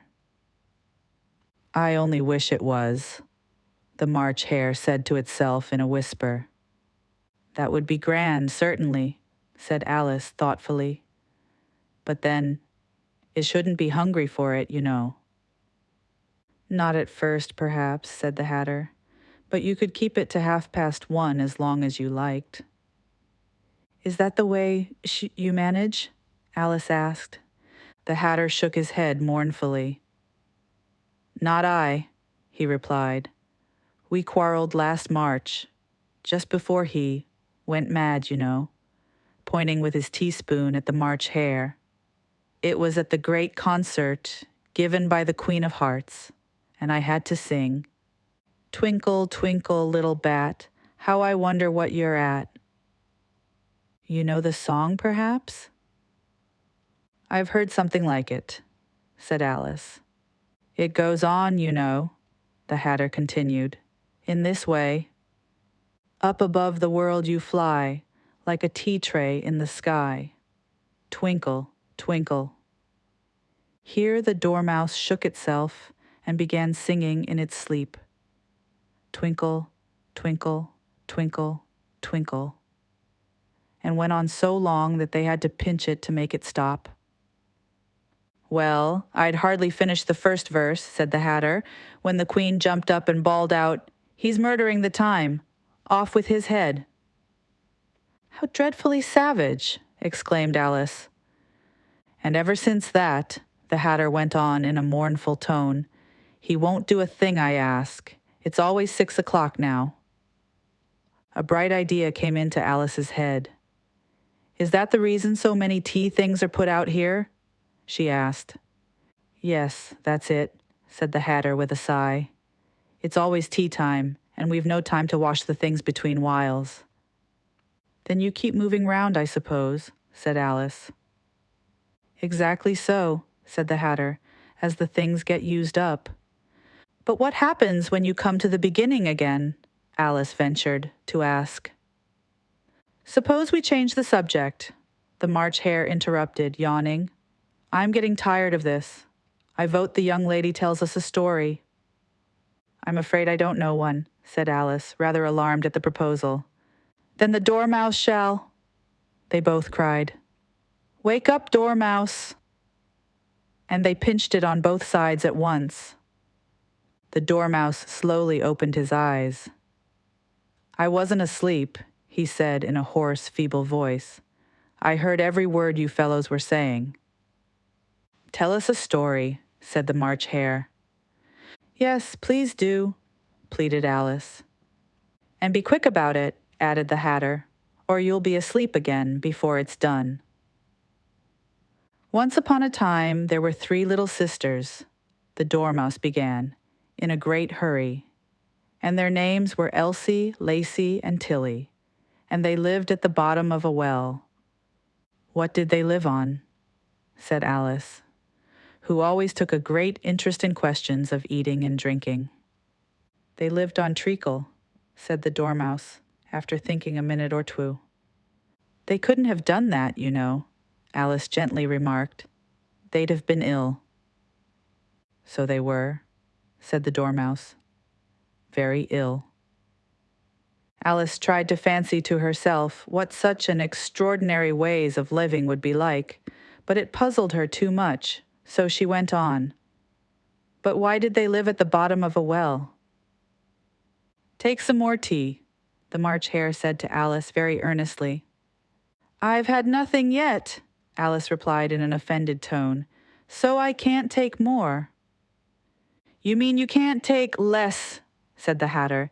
It's very easy to take more than nothing.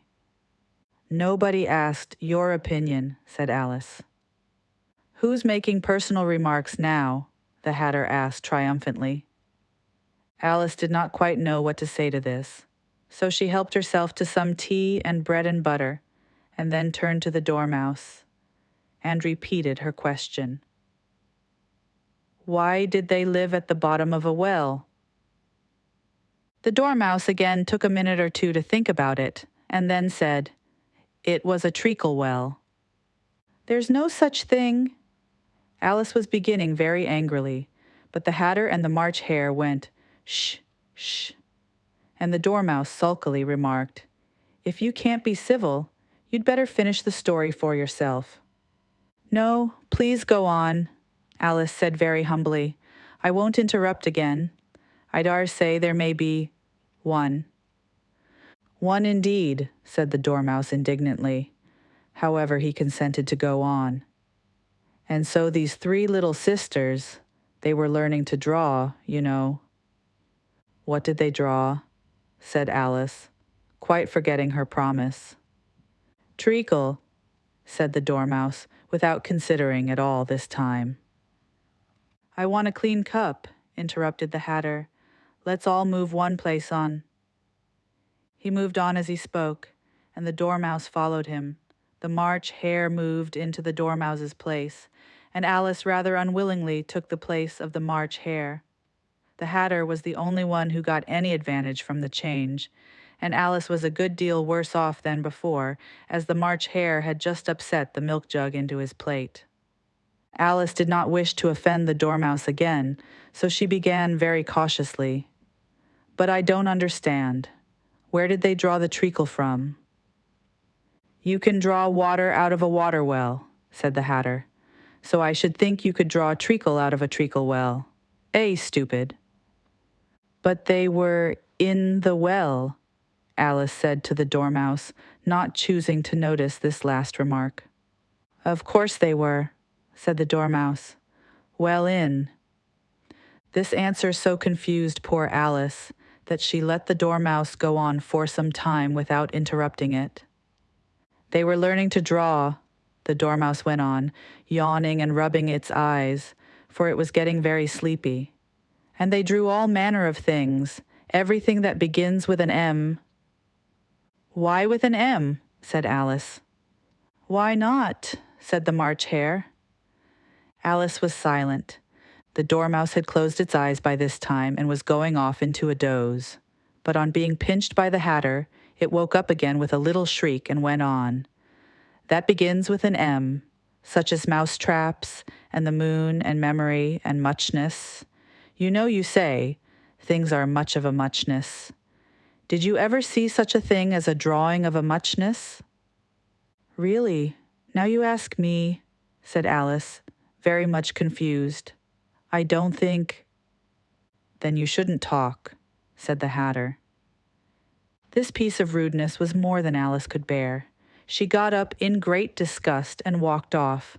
The Dormouse fell asleep instantly, and neither of the others took the least notice of her going, though she looked back once or twice, half hoping that they would call after her. The last time she saw them, they were trying to put the Dormouse into the teapot. At any rate, I'll never go there again, said Alice as she picked her way through the wood. It's the stupidest tea party I ever was at in all my life. Just as she said this, she noticed that one of the trees had a door leading right into it. That's very curious, she thought. But everything's curious today. I think I may as well go in at once. And in she went. Once more she found herself in the long hall and close to the little glass table. Now, I'll manage better this time, she said to herself, and began by taking the little golden key and unlocking the door that into the garden. Then she went to work nibbling at the mushroom, she had kept a piece of it in her pocket, till she was about a foot high. Then she walked down the little passage. And then she found herself at last in the beautiful garden, among the bright flower beds and the cool fountains. Chapter 8. The Queen's Croquet Ground. A large rose tree stood near the entrance of the garden. The roses growing on it were white, but there were 3 gardeners at it, busily painting them red. Alice thought this a very curious thing, and she went nearer to watch them, and just as she came up to them, she heard one of them say, "Look out now, 5. Don't go splashing paint over me like that." "I couldn't help it," said 5 in a sulky tone. 7 jogged Melbo. On which 7 looked up and said, "That's right, 5. Always lay the blame on others." "You'd better not talk," said 5. "I heard the Queen say only yesterday you deserved to be beheaded." "What for?" said the one who had spoken first. "That's none of your business too," said 7. "Yes, it is his business," said 5, "and I'll tell him. It was for bringing the cook tulip roots instead of onions." 7 flung down his brush and had just begun, "Well, of all the unjust things," when his eye chanced to fall upon Alice as she stood watching them, and he checked himself suddenly. The others looked round also, and all of them bowed low. "Would you tell me," said Alice, a little timidly, "why you are painting those roses?" 5 and 7 said nothing, but looked at 2. 2 began in a low voice. "Why, the fact is, you see, miss, this here ought to have been a red rose tree, and we put a white one in by mistake. And if the Queen was to find it out, we should all have our heads cut off, you know. So you see, miss, we're doing our best, afore she comes, to—" At this moment 5, who had been anxiously looking across the garden, called out, "The Queen! The Queen!" And the 3 gardeners instantly threw themselves flat upon their faces. There was a sound of many footsteps, and Alice looked round, eager to see the Queen. First came 10 soldiers carrying clubs. These were all shaped like the 3 gardeners, oblong and flat, with their hands and feet at the corners. Next, the 10 courtiers. These were ornamented all over with diamonds, and walked 2 and 2, as the soldiers did. After these came the royal children. There were 10 of them, and the little dears came jumping merrily along hand in hand, in couples. They were all ornamented with hearts. Next came the guests, mostly kings and queens, and among them Alice recognized the White Rabbit. It was talking in a hurried, nervous manner, smiling at everything that was said, and went by without noticing her. Then followed the Knave of Hearts, carrying the king's crown on a crimson velvet cushion, and last of all, this grand procession, came the King and Queen of Hearts. Alice was rather doubtful whether she ought not to lie down on her face, like the 3 gardeners, but she could not remember ever having heard of such a rule at processions. And besides, what would be the use of a procession, thought she, if people had all to lie down upon their faces, so that they couldn't see it? So she stood still where she was, and waited. When the procession came opposite to Alice, they all stopped and looked at her, and the Queen said severely, "Who is this?" She said it to the Knave of Hearts, who only bowed and smiled in reply. "Idiot," said the Queen, tossing her head impatiently, and turning to Alice, she went on, "What's your name, child?" "My name is Alice, so please your Majesty," said Alice very politely, but she added to herself, "Why, they're only a pack of cards after all. I needn't be afraid of them." "And who are these?"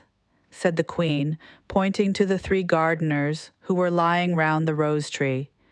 For you see, as they were lying on their faces, and the pattern on their backs was the same as the rest of the pack, she could not tell whether they were gardeners, or soldiers, or courtiers, or 3 of her own children. "How should I know?" said Alice, surprised at her own courage. "It's no business of mine."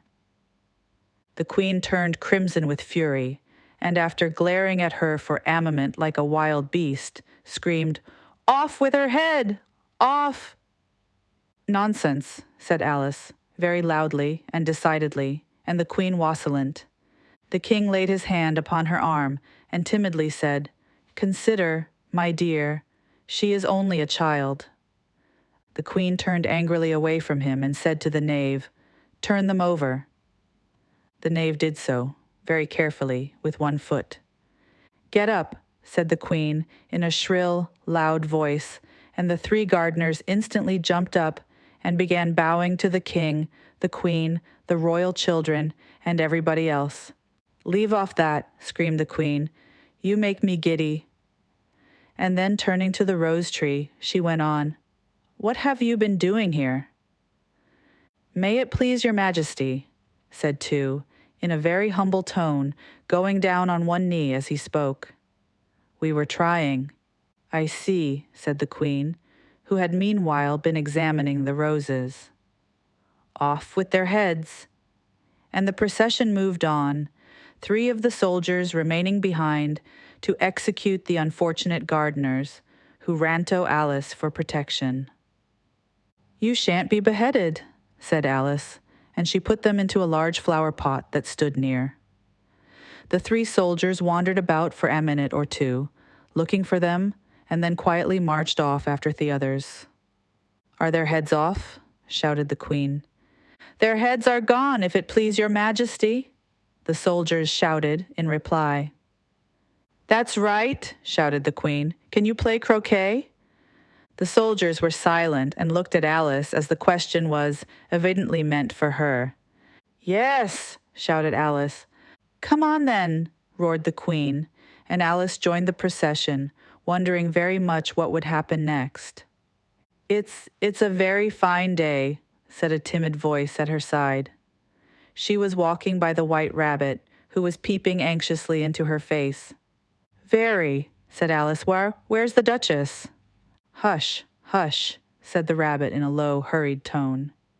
He looked anxiously over his shoulder as he spoke, and then raised himself upon tiptoe, put his mouth close to her ear, and whispered, "She's under sentence of execution." "What for?" said Alice. "Did you say, 'What a pity'?" the rabbit asked. "No, I didn't," said Alice. "I don't think it's at all a pity. I said, 'What for?'" "She boxed the Queen's ears," the rabbit began. Alice gave a little scream of laughter. "Oh, hush!" the rabbit whispered in a frightened tone. "The Queen will hear you. You see, she came rather late, and the Queen said—" "Get to your places," shouted the Queen in a voice of thunder, and people began running about in all directions, tumbling up against each other. However, they got settled down in a minute or 2, and the game began. Alice thought she had never seen such a curious croquet ground in her life. It was all ridges and furrows. The balls were live hedgehogs, the mallets live flamingos, and the soldiers had to double themselves up and to stand on their hands and feet to make the arches. The chief difficulty Alice found at first was in managing her flamingo. She succeeded in getting its body tucked away, comfortably enough under her arm, with its legs hanging down, but generally, just as she'd got its neck nicely straightened out and was going to give the hedgehog a blow with its head, it would twist itself round and look up in her face with such a puzzled expression that she could not help bursting out laughing. And when she had got its head down and was going to begin again, it was very provoking to find that the hedgehog had unrolled itself and was in the act of crawling away. Besides all this, there was generally a ridge or furrow in the way wherever she wanted to send the hedgehog to, and as the doubled-up soldiers were always getting up and walking off to other parts of the ground, Alice soon came to the conclusion that it was a very difficult game indeed. The players all played at once without waiting for turns, quarreling all the while, and fighting for the hedgehogs, and in a very short time the queen was in a furious passion and went stamping about and shouting, "Off with his head," or "Off with her head," about once in a minute. Alice began to feel very uneasy. To be sure, she had not as yet had any dispute with the queen, but she knew that it might happen any minute, and then, thought she, what would become of me? They're dreadfully fond of beheading people here. The great wonder is that there's anyone left alive. She was looking about for some way of escape and wondering whether she could get away without being seen, when she noticed a curious appearance in the air. It puzzled her very much at first, but after watching it a minute or two, she made it out to be a grin, and she said to herself, "It's the Cheshire Cat. Now I shall have somebody to talk to." "How are you getting on?" said the cat, as soon as there was mouth enough for it to speak with. Alice waited till the eyes appeared, and then nodded. "It's no use speaking to it," she thought, "till its ears have come, or at least one of them." In another minute the whole head appeared, and then Alice put down her flamingo and began an account of the game, feeling very glad she had someone to listen to her. The cat seemed to think that there was enough of it now in sight, and no more of it appeared. "I don't think they play it all fairly," Alice began in rather a complaining tone, "and they all quarrel so dreadfully one can't hear on self speak, and they don't seem to have any rules in particular. At least, if there are, nobody attends to them, and you've no idea how confusing it is. All the things being alive. For instance, there's the arch I've got to go through next, walking about at the other end of the ground. And I should have croqueted the queen's hedgehog just now, only it ran away when it saw mine coming." "How do you like the queen?" said the cat in a low voice. "Not at all," said Alice. "She's so extremely—" Just then she noticed that the queen was close behind her, listening, so she went on, "Likely to win, that it's hardly worthwhile finishing the game." The queen smiled and passed on. "Who are you talking to?" said the king, going up to Alice and looking at the cat's head with great curiosity. "It's a friend of mine, a Cheshire cat," said Alice. "Allow me to introduce it." "I don't like the look of it at all," said the king. "However, it may kiss my hand if it likes." "I'd rather not," the cat remarked. "Don't be impertinent," said the king, "and don't look at me like that." He got behind Alice as he spoke. "A cat may look at a king," said Alice. "I've read that in some book, but I don't remember where." "Well, it must be removed," said the king very decidedly, and he called the queen, who was passing at the moment. "My dear, I wish you would have this cat removed." The queen had only one way of settling all difficulties, great or small. "Off with his head," she said, without even looking round. "I'll fetch the executioner myself," said the king eagerly, and he hurried off. Alice thought she might as well go back and see how the game was going on, as she heard the queen's voice in the distance, screaming with passion. She had already heard her sentence 3 of the players to be executed for having missed their turns, and she did not like the look of things at all, as the game was in such confusion that she never knew whether it was her turn or not. So she went in search of her hedgehog. The hedgehog was engaged in a fight with another hedgehog, which seemed to Alice an excellent opportunity for croqueting one of them with the other. The only difficulty was that her flamingo was gone across to the other side of the garden, where Alice could see it trying in a helpless sort of way to fly up into a tree. By the time she had caught the flamingo and brought it back, the fight was over and both the hedgehogs were out of sight. But it doesn't matter much, thought Alice, as all the arches are gone from this side of the ground. So she tucked it away under her arm, that it might notescape again, and went back for a little more conversation with her friend. When she got back to the Cheshire Cat, she was surprised to find quite a large crowd collected round it. There was a dispute going on between the executioner, the king, and the queen, who were all talking at once, while all the rest were quite silent and looked very uncomfortable. The moment Alice appeared, she was appealed to by all three to settle the question, and they repeated their arguments to her, though, as they all spoke at once, she found it very hard indeed to make out exactly what they said.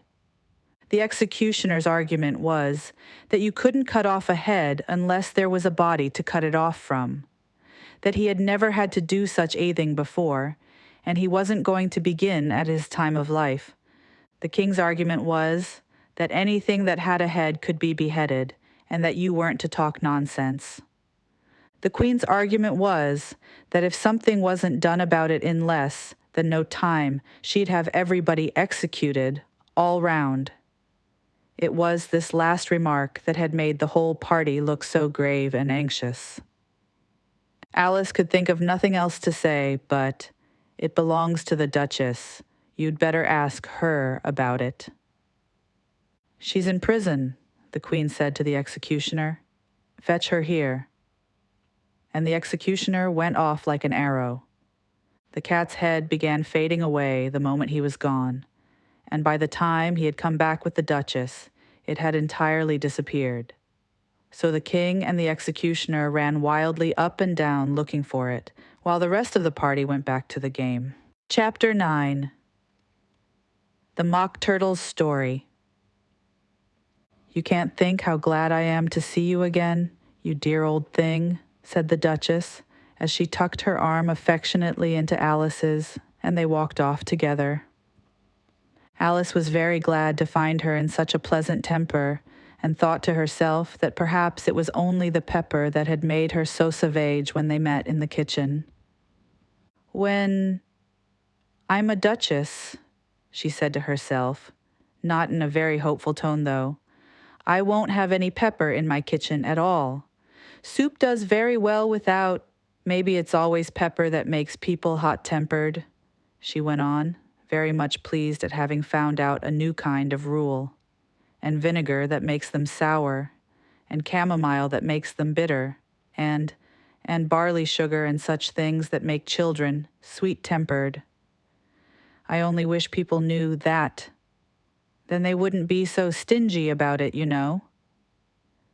She had quite forgotten the Duchess by this time, and was a little startled when she heard her voice close to her ear. "You're thinking about something, my dear, and that makes you forget to talk. I can't tell you just now what the moral of that is, but I shall remember it in a bit." "Perhaps it hasn't one," Alice ventured to remark. "Tut, tut, child," said the Duchess. "Everything's got a moral, if only you can find it." And she squeezed herself up closer to Alice's side as she spoke. Alice did not much like keeping so close to her. First, because the Duchess was very ugly, and secondly, because she was exactly the right height to rest her chin upon Alice's shoulder, and it was an uncomfortably sharp chin. However, she did not like to be rude, so she bore it as well as she could. "The game's going on rather better now," she said, by way of keeping up the conversation a little. "'Tis so," said the Duchess, "and the moral of that is, oh, 'tis love that makes the world go round." "Somebody said," Alice whispered, "that it's done by everybody minding their own business." "Ah, well, It means much the same thing, said the Duchess, digging her sharp little chin into Alice's shoulder as she added, and the moral of that is, take care of the sense, and the sounds will take care of themselves. How fond she is of finding morals in things, Alice thought to herself. I dare say you're wondering why I don't put my arm round your waist, the Duchess said after a pause. The reason is that I'm doubtful about the temper of your flamingo. Shall I try the experiment? He might bite, Alice cautiously replied, not feeling at all anxious to have the experiment tried. Very true, said the Duchess. Flamingos and mustard both bite, and the moral of that is, birds of a feather flock together. Only mustard isn't a bird, Alice remarked. Right, as usual, said the Duchess. What a clear way you have of putting things. It's a mineral, I think, said Alice. Of course it is, said the Duchess, who seemed ready to agree to everything that Alice said. There's a large mustard mine near here, and the moral of that is, the more there is of mine, the less there is of yours. Oh, I know, exclaimed Alice, who had not attended to this last remark. It's a vegetable. It doesn't look like one, but it is. I quite agree with you, said the Duchess. And the moral of that is, be what you would seem to be, or if you'd like it put more, simply, never imagine yourself not to be otherwise than what it might appear to others that what you were or might have been was not otherwise than what you had been would have appeared to them to be otherwise. I think I should understand that better, Alice said very politely, if I had it written down, but I can't quite follow it as you say it. That's nothing to what I could say if I chose, the Duchess replied in a pleased tone. Pray don't trouble yourself to say it any longer than that, said Alice. Oh, don't talk about trouble, said the Duchess. I make you a present of everything I've said as yet. A cheap sort of present, thought Alice. I'm glad they don't give birthday presents like that. But she did not venture to say it out loud. Thinking again? The Duchess asked, with another dig of her sharp little chin. I've a right to think, said Alice sharply, for she was beginning to feel a little worried. Just about as much right, said the Duchess, as pigs have to fly, and But here, to Alice's great surprise, the Duchess's voice died away, even in the middle of her favorite word, moral, and the arm that was linked into hers began to tremble. Alice looked up, and there stood the Queen in front of them, with her arms folded, frowning like a thunderstorm. A fine day, Your Majesty, the Duchess began in a low, weak voice. Now, I give you fair warning, shouted the Queen, stamping on the ground as she spoke. Either you or your head must be off, and that in about half no time. Take your choice. The Duchess took her choice and was gone in a moment. Let's go on with the game, the Queen said to Alice. And Alice was too much frightened to say a word, but slowly followed her back to the croquet ground. The other guests had taken advantage of the Queen's absence and were resting in the shade. However, the moment they saw her, they hurried back to the game, the Queen merely remarking that a moment's delay would cost them their lives. All the time they were playing, the Queen never left off quarreling with the other players and shouting, "Off with his head," or "Off with her head." Those whom she sentenced were taken into custody by the soldiers, who of course had to leave off being arches to do this, so that by the end of half an hour or so there were no arches left, and all the players, except the King, the Queen, and Alice, were in custody and under sentence of execution. Then the Queen left off, quite out of breath, and said to Alice, "Have you seen the mock turtle yet?" "No," said Alice. "I don't even know what a mock turtle is." "It's the thing mock turtle soup is made from," said the Queen. "I never saw one, "Or heard of one," said Alice. "Come on then," said the Queen, "and he shall tell you his history." As they walked off together, Alice heard the king say in a low voice to the company generally, "You are all pardoned." "Come, that's a good thing," she said to herself, for she had felt quite unhappy at the number of executions the Queen had ordered. They very soon came upon a griffin lying fast asleep in the sun. If you don't know what a griffin is, look at the picture. "Up, lazy thing," said the Queen, "and take this young lady to see the mock turtle and to hear his history. I must go back and see after some executions I have ordered." And she walked off, leaving Alice alone with the griffin. Alice did not quite like the look of the creature, but on the whole she thought it would be quite as safe to stay with it as to go after that savage Queen, so she waited.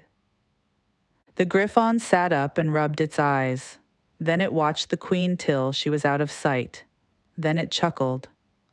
"What fun," said the griffon, half to itself, half to Alice. "What is the fun?" said Alice. "Why, hushie," said the griffon. "It's all her fancy, that. They never executes nobody, you know. Come on." "Everybody says, 'Come on,' here," thought Alice, as she went slowly after it. "I never was so ordered about in all my life. Never." They had not gone far before they saw the mock turtle in the distance, sitting sad and lonely on a little ledge of rock. And as they came nearer, Alice could hear him sighing as if his heart would break. She pitied him deeply. "What is his sorrow?" she asked the griffin, and the griffin answered, very nearly in the same words as before, "It's all his fancy, that. He hasn't got no sorrow, you know. Come on." So they went up to the mock turtle, who looked at them with large eyes full of tears, but said nothing. "This here young lady," said the griffin, "she wants for to know your history, she do." "I'll tell it her," said the mock turtle in a deep, hollow tone. "Sit down, both of you, and don't speak a word till I've finished." So they sat down, and nobody spoke for some minutes. Alice thought to herself, "I don't see how he can ever finish if he doesn't begin." But she waited patiently. "Once," said the mock turtle at last, with a deep sigh, "I was a real turtle." These words were followed by a very long silence, broken only by an occasional exclamation of "Hicker" from the griffin and the constant heavy sobbing of the mock turtle. Alice was very nearly getting up and saying, "Thank you, sir, for your interesting story." But she could not help thinking there must be more to come, so she sat still and said nothing. "When we were little," the mock turtle went on at last, more calmly, though still sobbing a little now and then, "we went to school in the sea. The master was an old turtle. We used to call him Tortoise." "Why did you call him Tortoise if he wasn't one?" Alice asked. "We called him Tortoise because he taught us," said the mock turtle angrily. "Really, you are very dull." "You ought to be ashamed of yourself for asking such a simple question," added the griffin, and then they both sat silent and looked at poor Alice, who felt ready to sink into the earth. At last, the griffin said to the mock turtle, "Drive on, old fellow. Don't be all day about it." And he went on in these words, "Yes, we went to school in the sea, though you mayn't believe it." "I never said I didn't," interrupted Alice. "You did," said the mock turtle. "Hold your tongue," added the griffin, before Alice could speak again. The mock turtle went on. "We had the best of educations. In fact, we went to school every day." "I've been to a day school too," said Alice. "You needn't be so proud as all that." "With extras?" asked the mock turtle a little anxiously. "Yes," said Alice. "We learned French and music." "And washing?" said the mock turtle. "Certainly not," said Alice indignantly. Ah, then yours wasn't a really good school, said the Mock Turtle in a tone of great relief. Now at ours, they had at the end of the bill, French, music, and washing, extra. You couldn't have wanted it much, said Alice, living at the bottom of the sea. I couldn't afford to learn it, said the Mock Turtle with a sigh. I only took the regular course. What was that? Inquired Alice. Reeling and writhing, of course, to begin with, the Mock Turtle replied.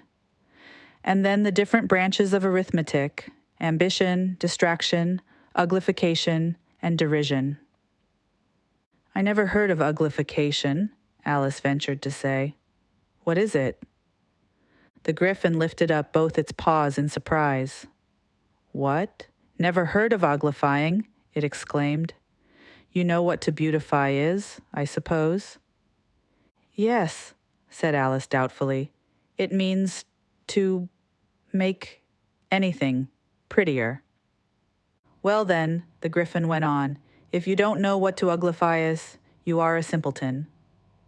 Alice did not feel encouraged to ask any more questions about it, so she turned to the Mock Turtle and said, What else had you to learn? Well, there was mystery, the Mock Turtle replied, counting off the subjects on his flappers. Mystery, ancient and modern, with seaography. Then drawling. The drawling master was an old conger eel that used to come once a week. He taught us drawling, stretching, and fainting in coils. What was that like? Said Alice. Well, I can't show it you myself, the Mock Turtle said. I'm too stiff, and the Griffin never learnt it. Hadn't time, said the Griffin. I went to the classics master, though. He was an old crab, he was. I never went to him, the Mock Turtle said with a sigh. He taught, laughing in grief, they used to say. So he did, said the Griffin, sighing in his turn, and both creatures hid their faces in their paws. And how many hours a day did you do lessons? Said Alice, in a hurry to change the subject. 10 hours the first day, said the Mock Turtle. 9 the next, and soon. What a curious plan, exclaimed Alice. That's the reason they're called lessons, the Griffin remarked, because they lessen from day to day. This was quite a new idea to Alice, and she thought it over a little before she made her next remark. Then the 11th day must have been a holiday? Of course it was, said the Mock Turtle. And how did you manage on the 12th? Alice went on eagerly. That's enough about lessons. The Griffin interrupted in a very decided tone. Tell her something about the games now. Chapter X, The Lobster Quadrille. The Mock Turtle sighed deeply and drew the back of one flapper across his eyes. He looked at Alice and tried to speak, but for a minute or two sobs choked his voice.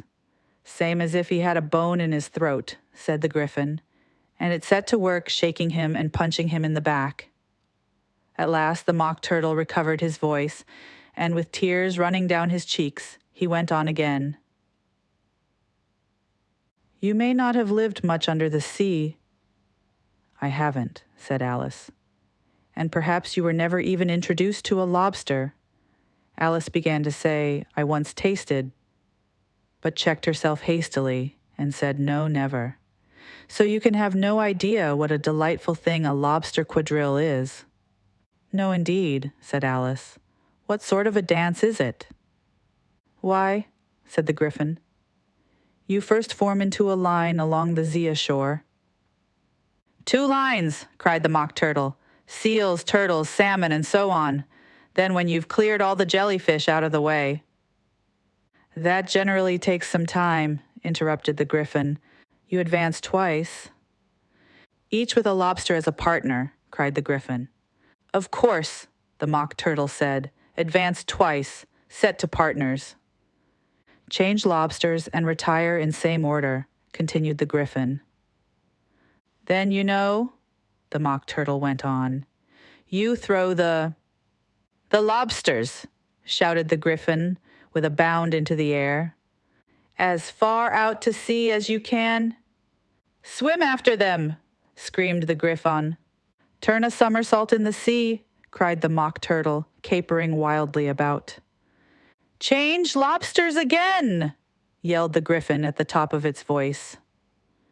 Back to land again, and that's all the first figure, said the Mock Turtle, suddenly dropping his voice.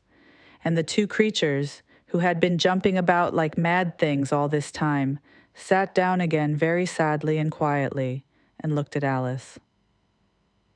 It must be a very pretty dance, said Alice timidly. Would you like to see a little of it? Said the Mock Turtle. Very much indeed, said Alice. Come, let's try the first figure, said the Mock Turtle to the Griffin. We can do without lobsters, you know. Which shall sing? Oh, you sing, said the Griffin. I've forgotten the words. So they began solemnly dancing round and round Alice, every now and then treading on her toes when they passed too close, and waving their forepaws to mark the time, while the Mock Turtle sang this very slowly and sadly.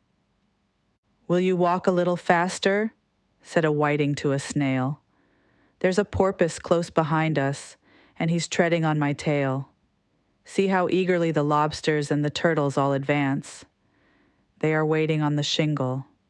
Will you come and join the dance? Will you, won't you? Will you, won't you?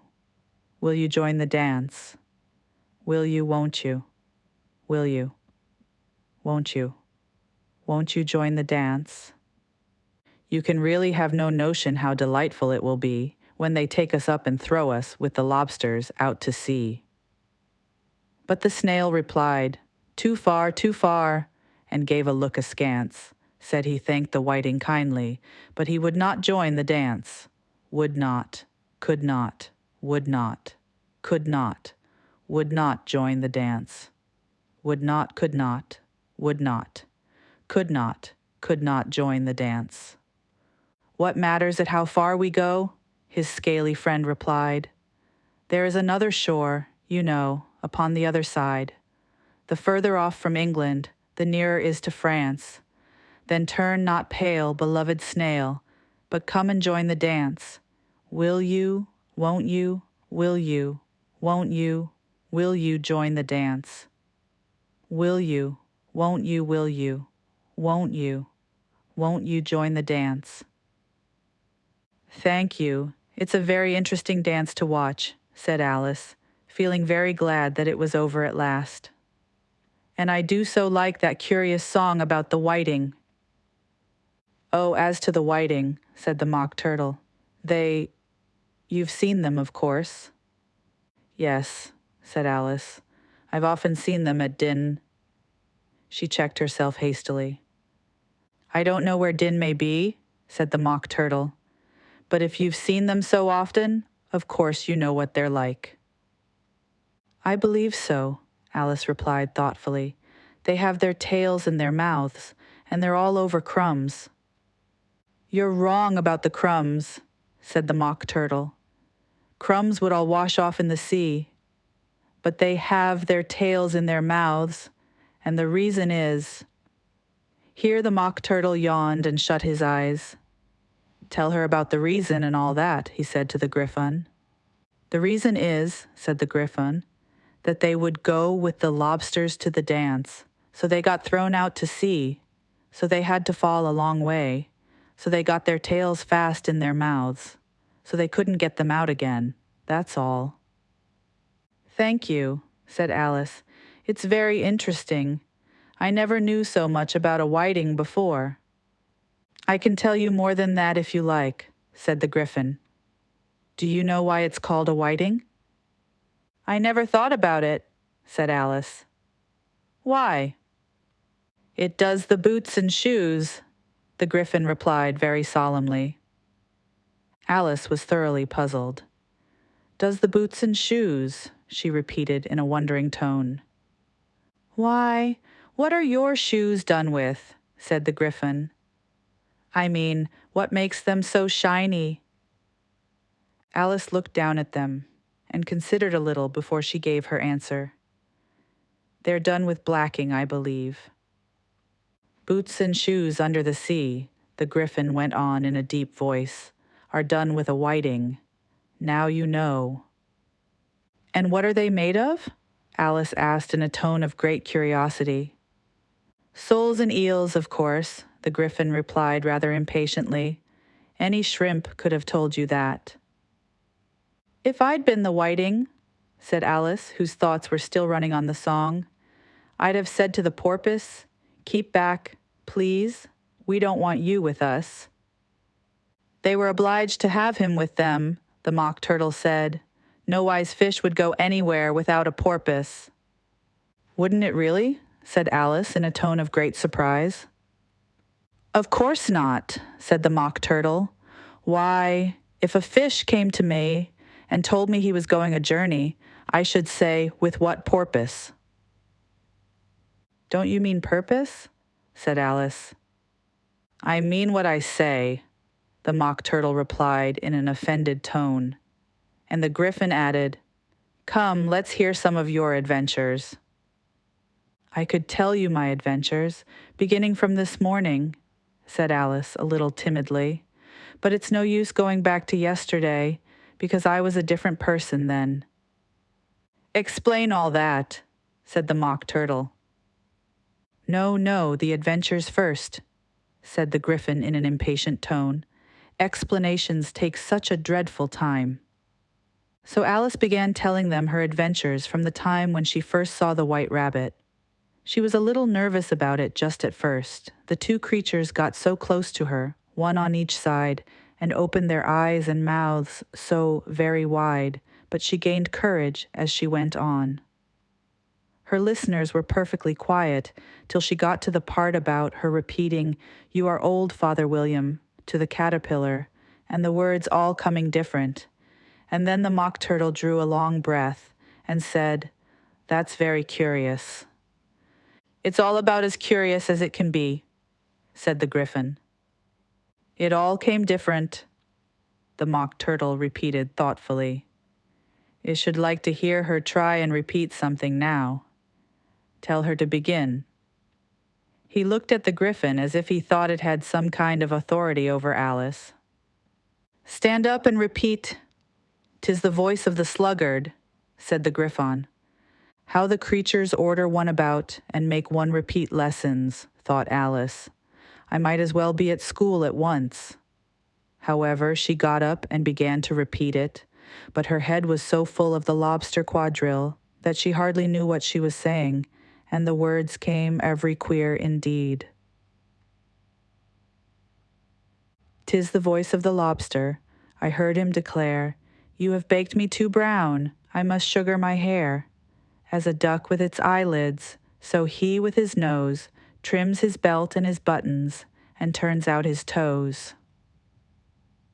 Later editions continued as follows. When the sands are all dry, he is gay as a lark and will talk in contemptuous tones of the shark. But when the tide rises and sharks are around, his voice has a timid and tremulous sound. That's different from what I used to say when I was a child, said the Griffin. Well, I never heard it before, said the Mock Turtle, but it sounds uncommon nonsense. Alice said nothing. She had sat down with her face in her hands, wondering if anything would ever happen in a natural way again. I should like to have it explained, said the Mock Turtle. She can't explain it, said the Griffin hastily. Go on with the next verse. But about his toes? The Mock Turtle persisted. How could he turn them out with his nose, you know? It's the first position in dancing, Alice said, but was dreadfully puzzled by the whole thing and longed to change the subject. Go on with the next verse, the Griffon repeated impatiently. It begins, I passed by his garden. Alice did not dare to disobey, though she felt sure it would all come wrong, and she went on in a trembling voice. I passed by his garden, and marked with one eye how the owl and the panther were sharing a pie. Later editions continued as follows. The panther took pie crust and gravy and meat, while the owl had the dish as its share of the treat. When the pie was all finished, the owl, as a boon, was kindly permitted to pocket the spoon, while the panther received knife and fork with a growl and concluded the banquet. What is the use of repeating all that stuff? The mock turtle interrupted. If you don't explain it as you go on, it's by far the most confusing thing I ever heard. Yes, I think you'd better leave off, said the Gryphon, and Alice was only too glad to do so. Shall we try another figure of the lobster quadrille? The Gryphon went on. Or would you like the mock turtle to sing you a song? Oh, a song, please, if the mock turtle would be so kind, Alice replied, so eagerly that the Gryphon said in a rather offended tone, No accounting for tastes. Sing her turtle soup, will you, old fellow? The mock turtle sighed deeply and began in a voice sometimes choked with sobs to sing this. Beautiful soup, so rich and green, waiting in a hot tureen, who for such dainties would not stoop? Soup of the evening, beautiful soup. Soup of the evening, beautiful soup. Bo, ootiful sue, oop. Bo, ootiful sue, oop. Sue, oop of the evening, beautiful, beautiful soup. Beautiful soup, who cares for fish, game, or any other dish? Who would not give all else for 2 pennyworth only of beautiful soup?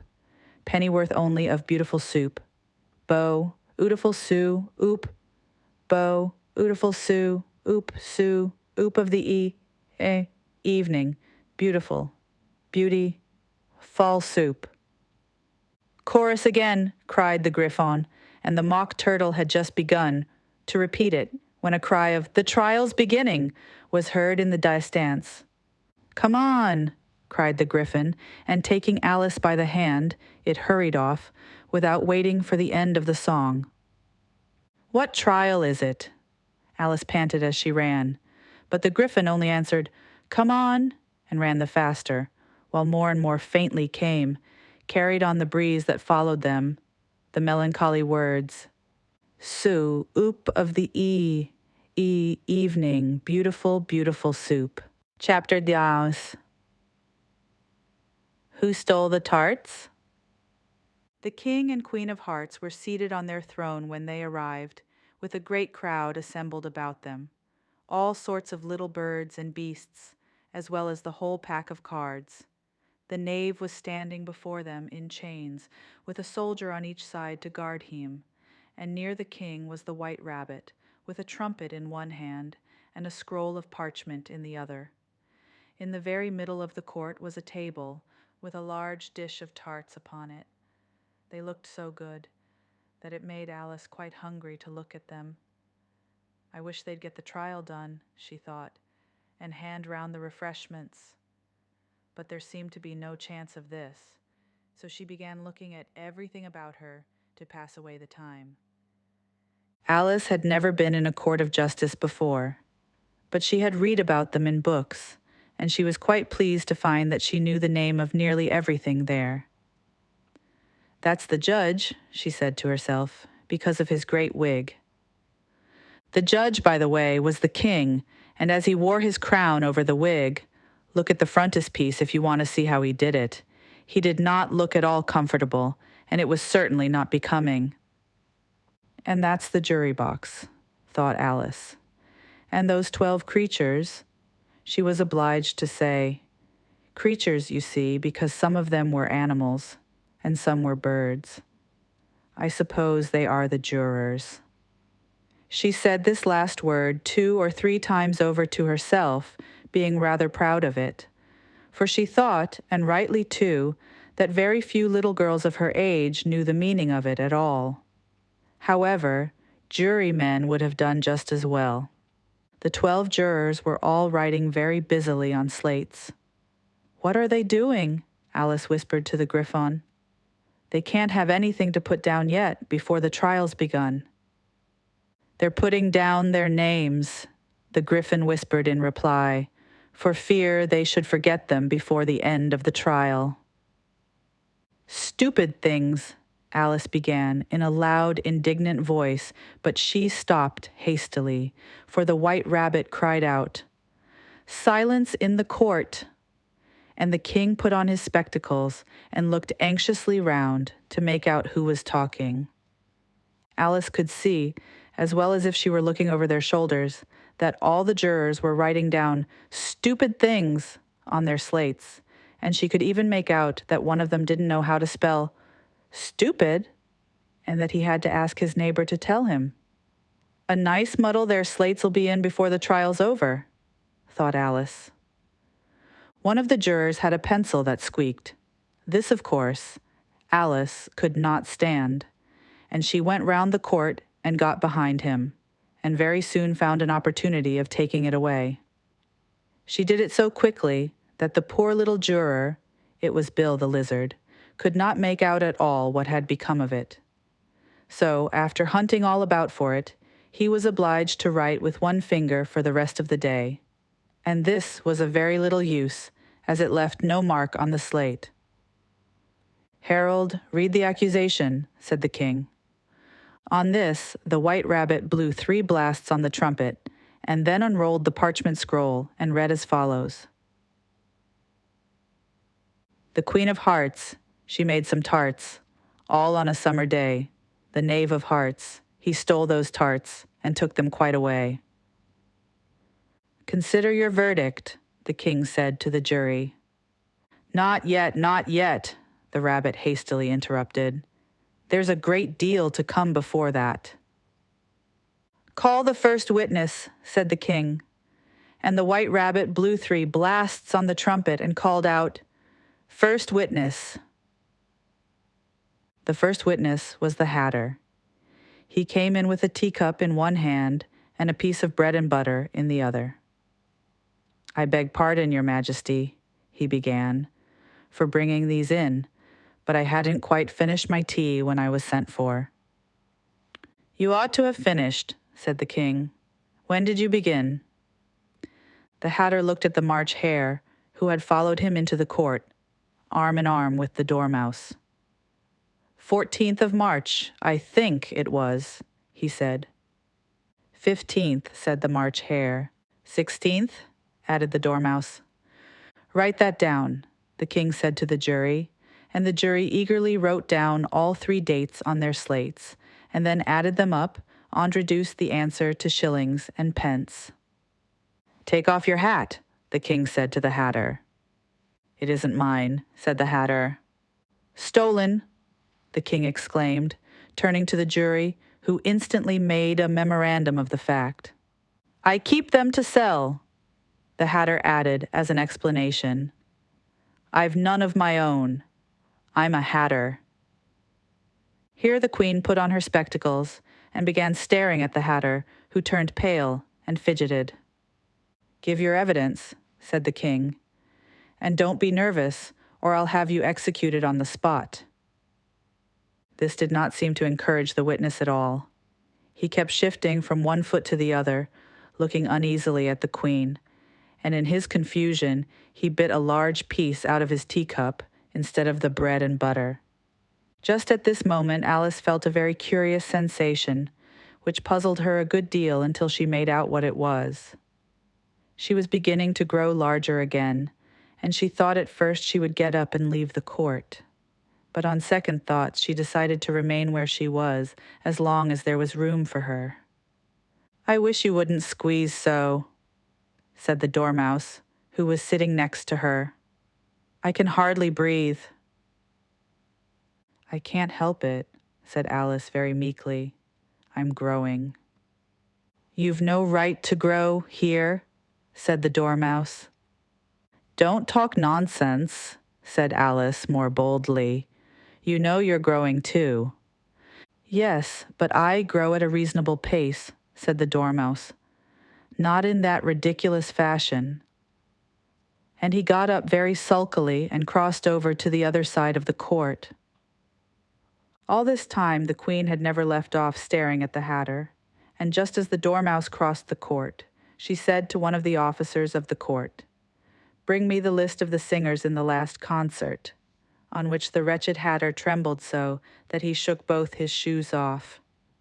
Give your evidence, the king repeated angrily, or I'll have you executed, whether you're nervous or not. I'm a poor man, your majesty, the hatter began in a trembling voice. And I hadn't begun my tea, not above a week or so, and what with the bread and butter getting so thin, and the twinkling of the tea. The twinkling of the what? Said the king.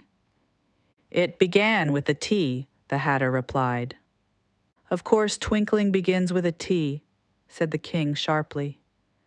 Do you take me for a dunce? Go on. I'm a poor man, the hatter went on, and most things twinkled after that. Only the March hare said. I didn't, the March hare interrupted in a great hurry. You did, said the hatter.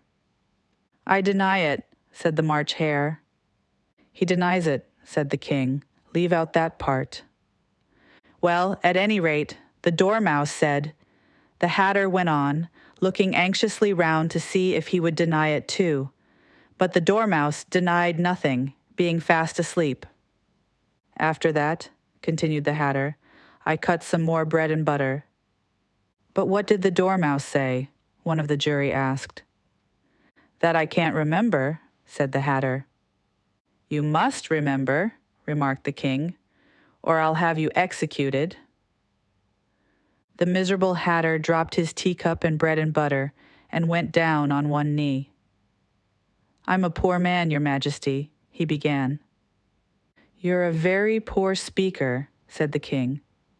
Here one of the guinea pigs cheered and was immediately suppressed by the officers of the court. As that is rather a hard word, I will just explain to you how it was done. They had a large canvas bag which tied up at the mouth with strings. Into this they slipped the guinea pig, head first, and then sat upon it. I'm glad I've seen that done, thought Alice. I've so often read in the newspapers, at the end of trials, there was some attempts at applause, which was immediately suppressed by the officers of the court, and I never understood what it meant till now. If that's all you know about it, you may stand down, continued the king. I can't go no lower, said the hatter. I'm on the floor, as it is. Then you may sit down, the king replied. Here the other guinea pig cheered and was suppressed. Come, that finished the guinea pigs, thought Alice. Now we shall get in better. I'd rather finish my tea, said the hatter, with an anxious look at the queen, who was reading the list of singers. You may go, said the king, and the hatter hurriedly left the court without even waiting to put his shoes on. And just take his head off outside, the queen added to one of the officers. But the hatter was out of sight before the officer could get to the door. Call the next witness, said the king. The next witness was the duchess's cook. She carried the pepper box in her hand, and Alice guessed who it was, even before she got into the court, by the way the people near the door began sneezing all at once. Give your evidence, said the king. Shan't, said the cook. The king looked anxiously at the white rabbit, who said in a low voice, Your Majesty must cross-examine this witness. Well, if I must, I must, the king said with a melancholy air, and after folding his arms and frowning at the cook till his eyes were nearly out of sight, he said in a deep voice, What are tarts made of? Pepper, mostly, said the cook. Treacle, said a sleepy voice behind her. Collar that dormouse, the queen shrieked out. Behead that dormouse, turn that dormouse out of court, suppress him, pinch him, off with his whiskers. For some minutes the whole court was in confusion, getting the dormouse turned out, and by the time they had settled down again, the cook had disappeared. Never mind, said the king with an air of great relief. Call the next witness. And he added in an undertone to the queen, Really, my dear, You must cross-examine the next witness. It quite makes my forehead ache." Alice watched the White Rabbit as he fumbled over the list, feeling very curious to see what the next witness would be like. "For they haven't got much evidence yet," she said to herself. Imagine her surprise when the White Rabbit read out, at the top of his shrill little voice, the name Alice. Chapter 2, Alice's Evidence. "Here!" cried Alice, quite forgetting in the flurry of the moment how large she had grown in the last few minutes. And she jumped up in such a hurry that she tipped over the jury box with the edge of her skirt, upsetting all the jurymen onto the heads of the crowd below, and there they lay sprawling about, reminding her very much of a globe of goldfish she had accidentally upset the week before. "Oh, I beg your pardon," she exclaimed in a tone of great dismay, and began picking them up again as quickly as she could, for the accident of the goldfish kept running in her head, and she had a vague sort of idea that they must be collected at once and put back into the jury box, or they would die. "The trial cannot proceed," said the king in a very grave voice, "until all the jurymen are back in their proper places. All," he repeated with great emphasis, looking hard at Alice as he said so. Alice looked at the jury box and saw that, in her haste, she had put the lizard in head downwards, and the poor little thing was waving its tail about in a melancholy way, being quite unable to move. She soon got it out again and put it right. "Not that it signifies much," she said to herself. "I should think it would be quite as much use in theatrial, one way up as the other." As soon as the jury had a little recovered from the shock of being upset, and their slates and pencils had been found and handed back to them, they set to work very diligently to write out a history of the accident, all except the lizard, who seemed too much overcome to do anything but sit with its mouth open, gazing up into the roof of the court. "What do you know about this business?" the king said to Alice. "Nothing," said Alice. "Nothing whatever?" persisted the king. "Nothing whatever," said Alice. "That's very important," the king said, turning to the jury. They were just beginning to write this down on their slates, when the White Rabbit interrupted. "Unimportant, your majesty means, of course?" he said in a very respectful tone, but frowning and making faces at him as spoke. "Unimportant, of course, I meant," the king hastily said, and went on to himself in an undertone. "Important, unimportant, unimportant, important," as if he were trying which word sounded best. Some of the jury wrote it down, important, and some, unimportant. Alice could see this, as she was near enough to look over their slates. But it doesn't matter a bit, she thought to herself. At this moment the king, who had been for some time busily writing in his notebook, cackled out, "Silence," and read out from his book, Rule 42. All persons more than a mile high to leave the court. Everybody looked at Alice. "I'm not a mile high," said Alice. "You are," said the king. "Nearly 2 miles high," added the queen. "Well, I shan't go, at any rate," said Alice.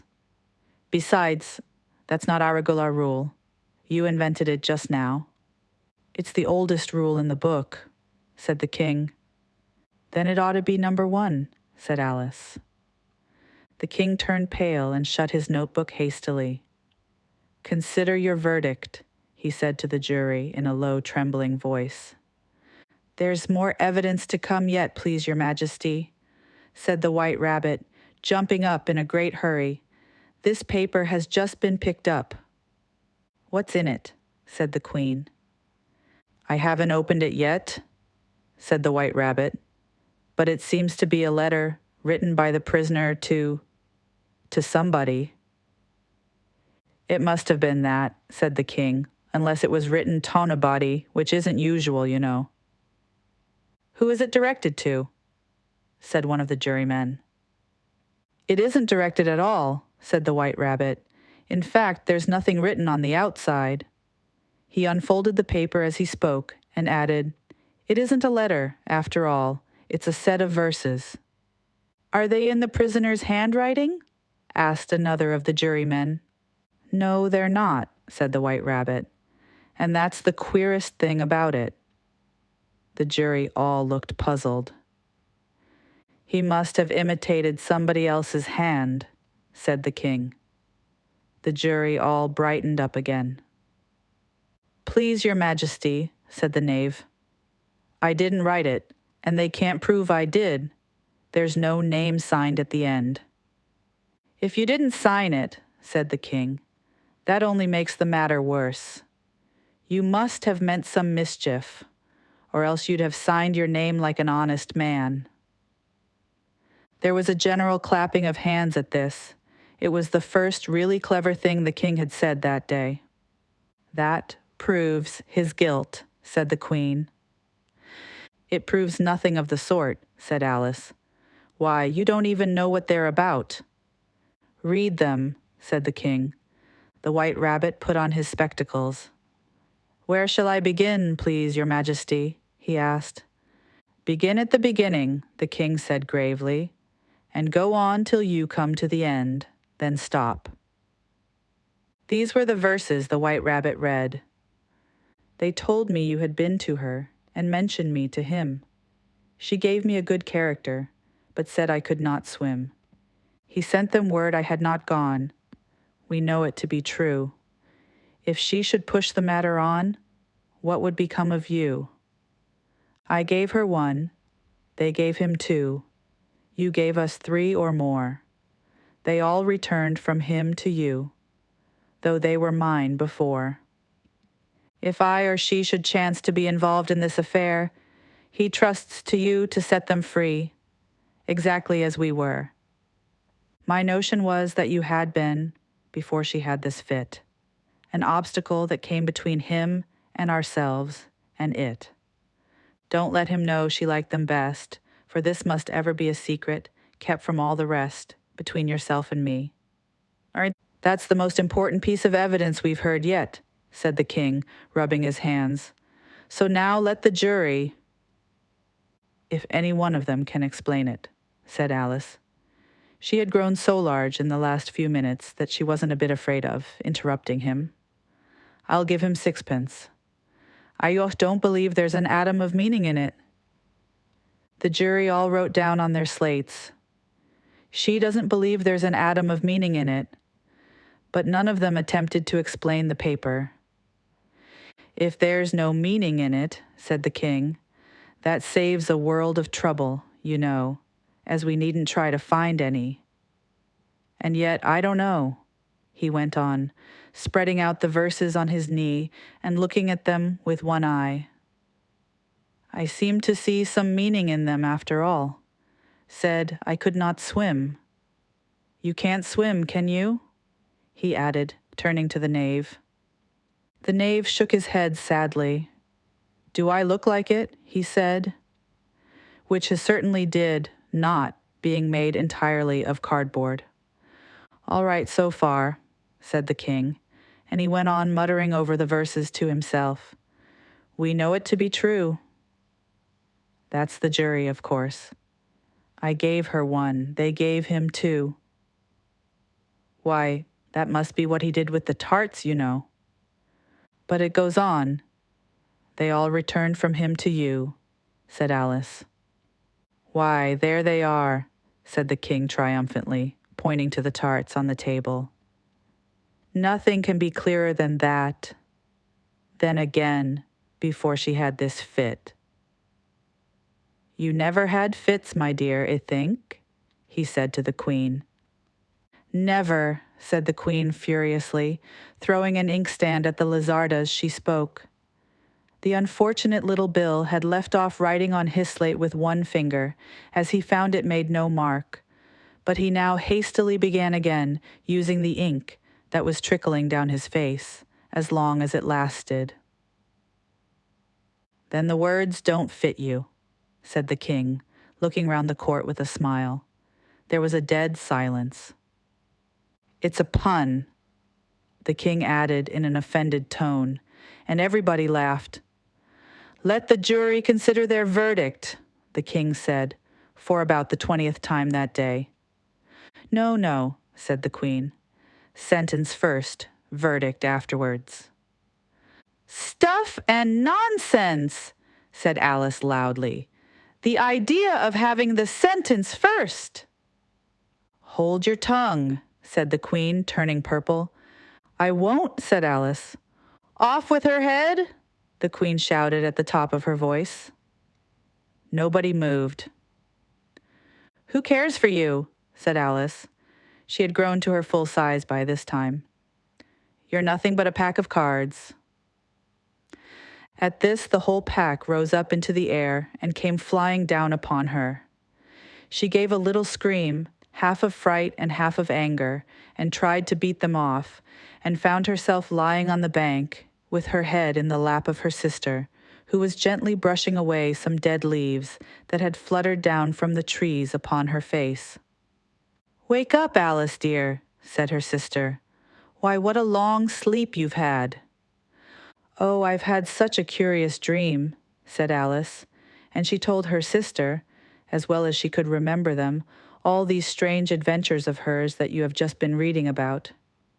And when she'd finished, her sister kissed her and said, "It was a curious dream, dear, certainly, but now run into your tea, it's getting late." So Alice got up and ran off, thinking while she ran, as well she might, what a wonderful dream it had been.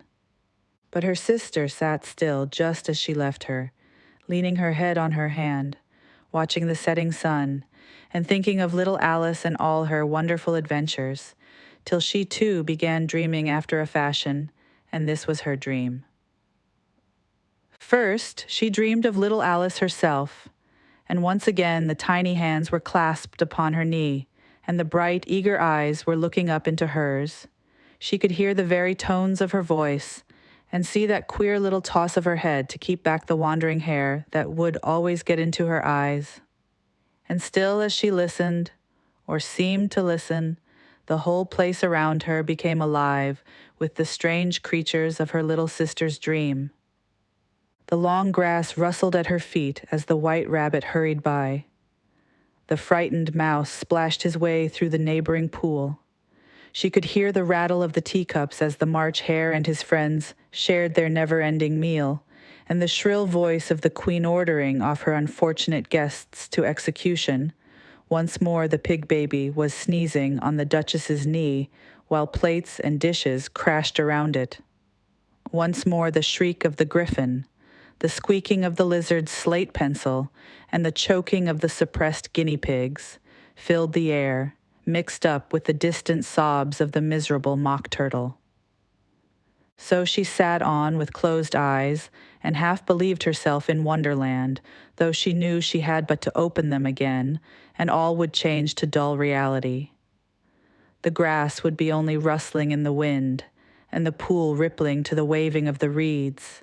The rattling teacups would change to tinkling sheep bells, and the queen's shrill cries to the voice of the shepherd boy, and the sneeze of the baby, the shriek of the griffin, and all the other queer noises, would change, she knew, to the confused clamor of the busy farmyard, while bellowing of the cattle in the distance would take the place of the mock turtle's heavy sobs. Lastly, she pictured to herself how this same little sister of hers would, in the aftertime, be herself a grown woman, and how she would keep, through all her riper years, the simple and loving heart of her childhood, and how she would gather about her other little children, and make their eyes bright and eager with many a strange tale, perhaps even with the dream of Wonderland of long ago, and how she would feel with all their simple sorrows, and find a pleasure in all their simple joys, remembering her own child life and the happy summer days. The end.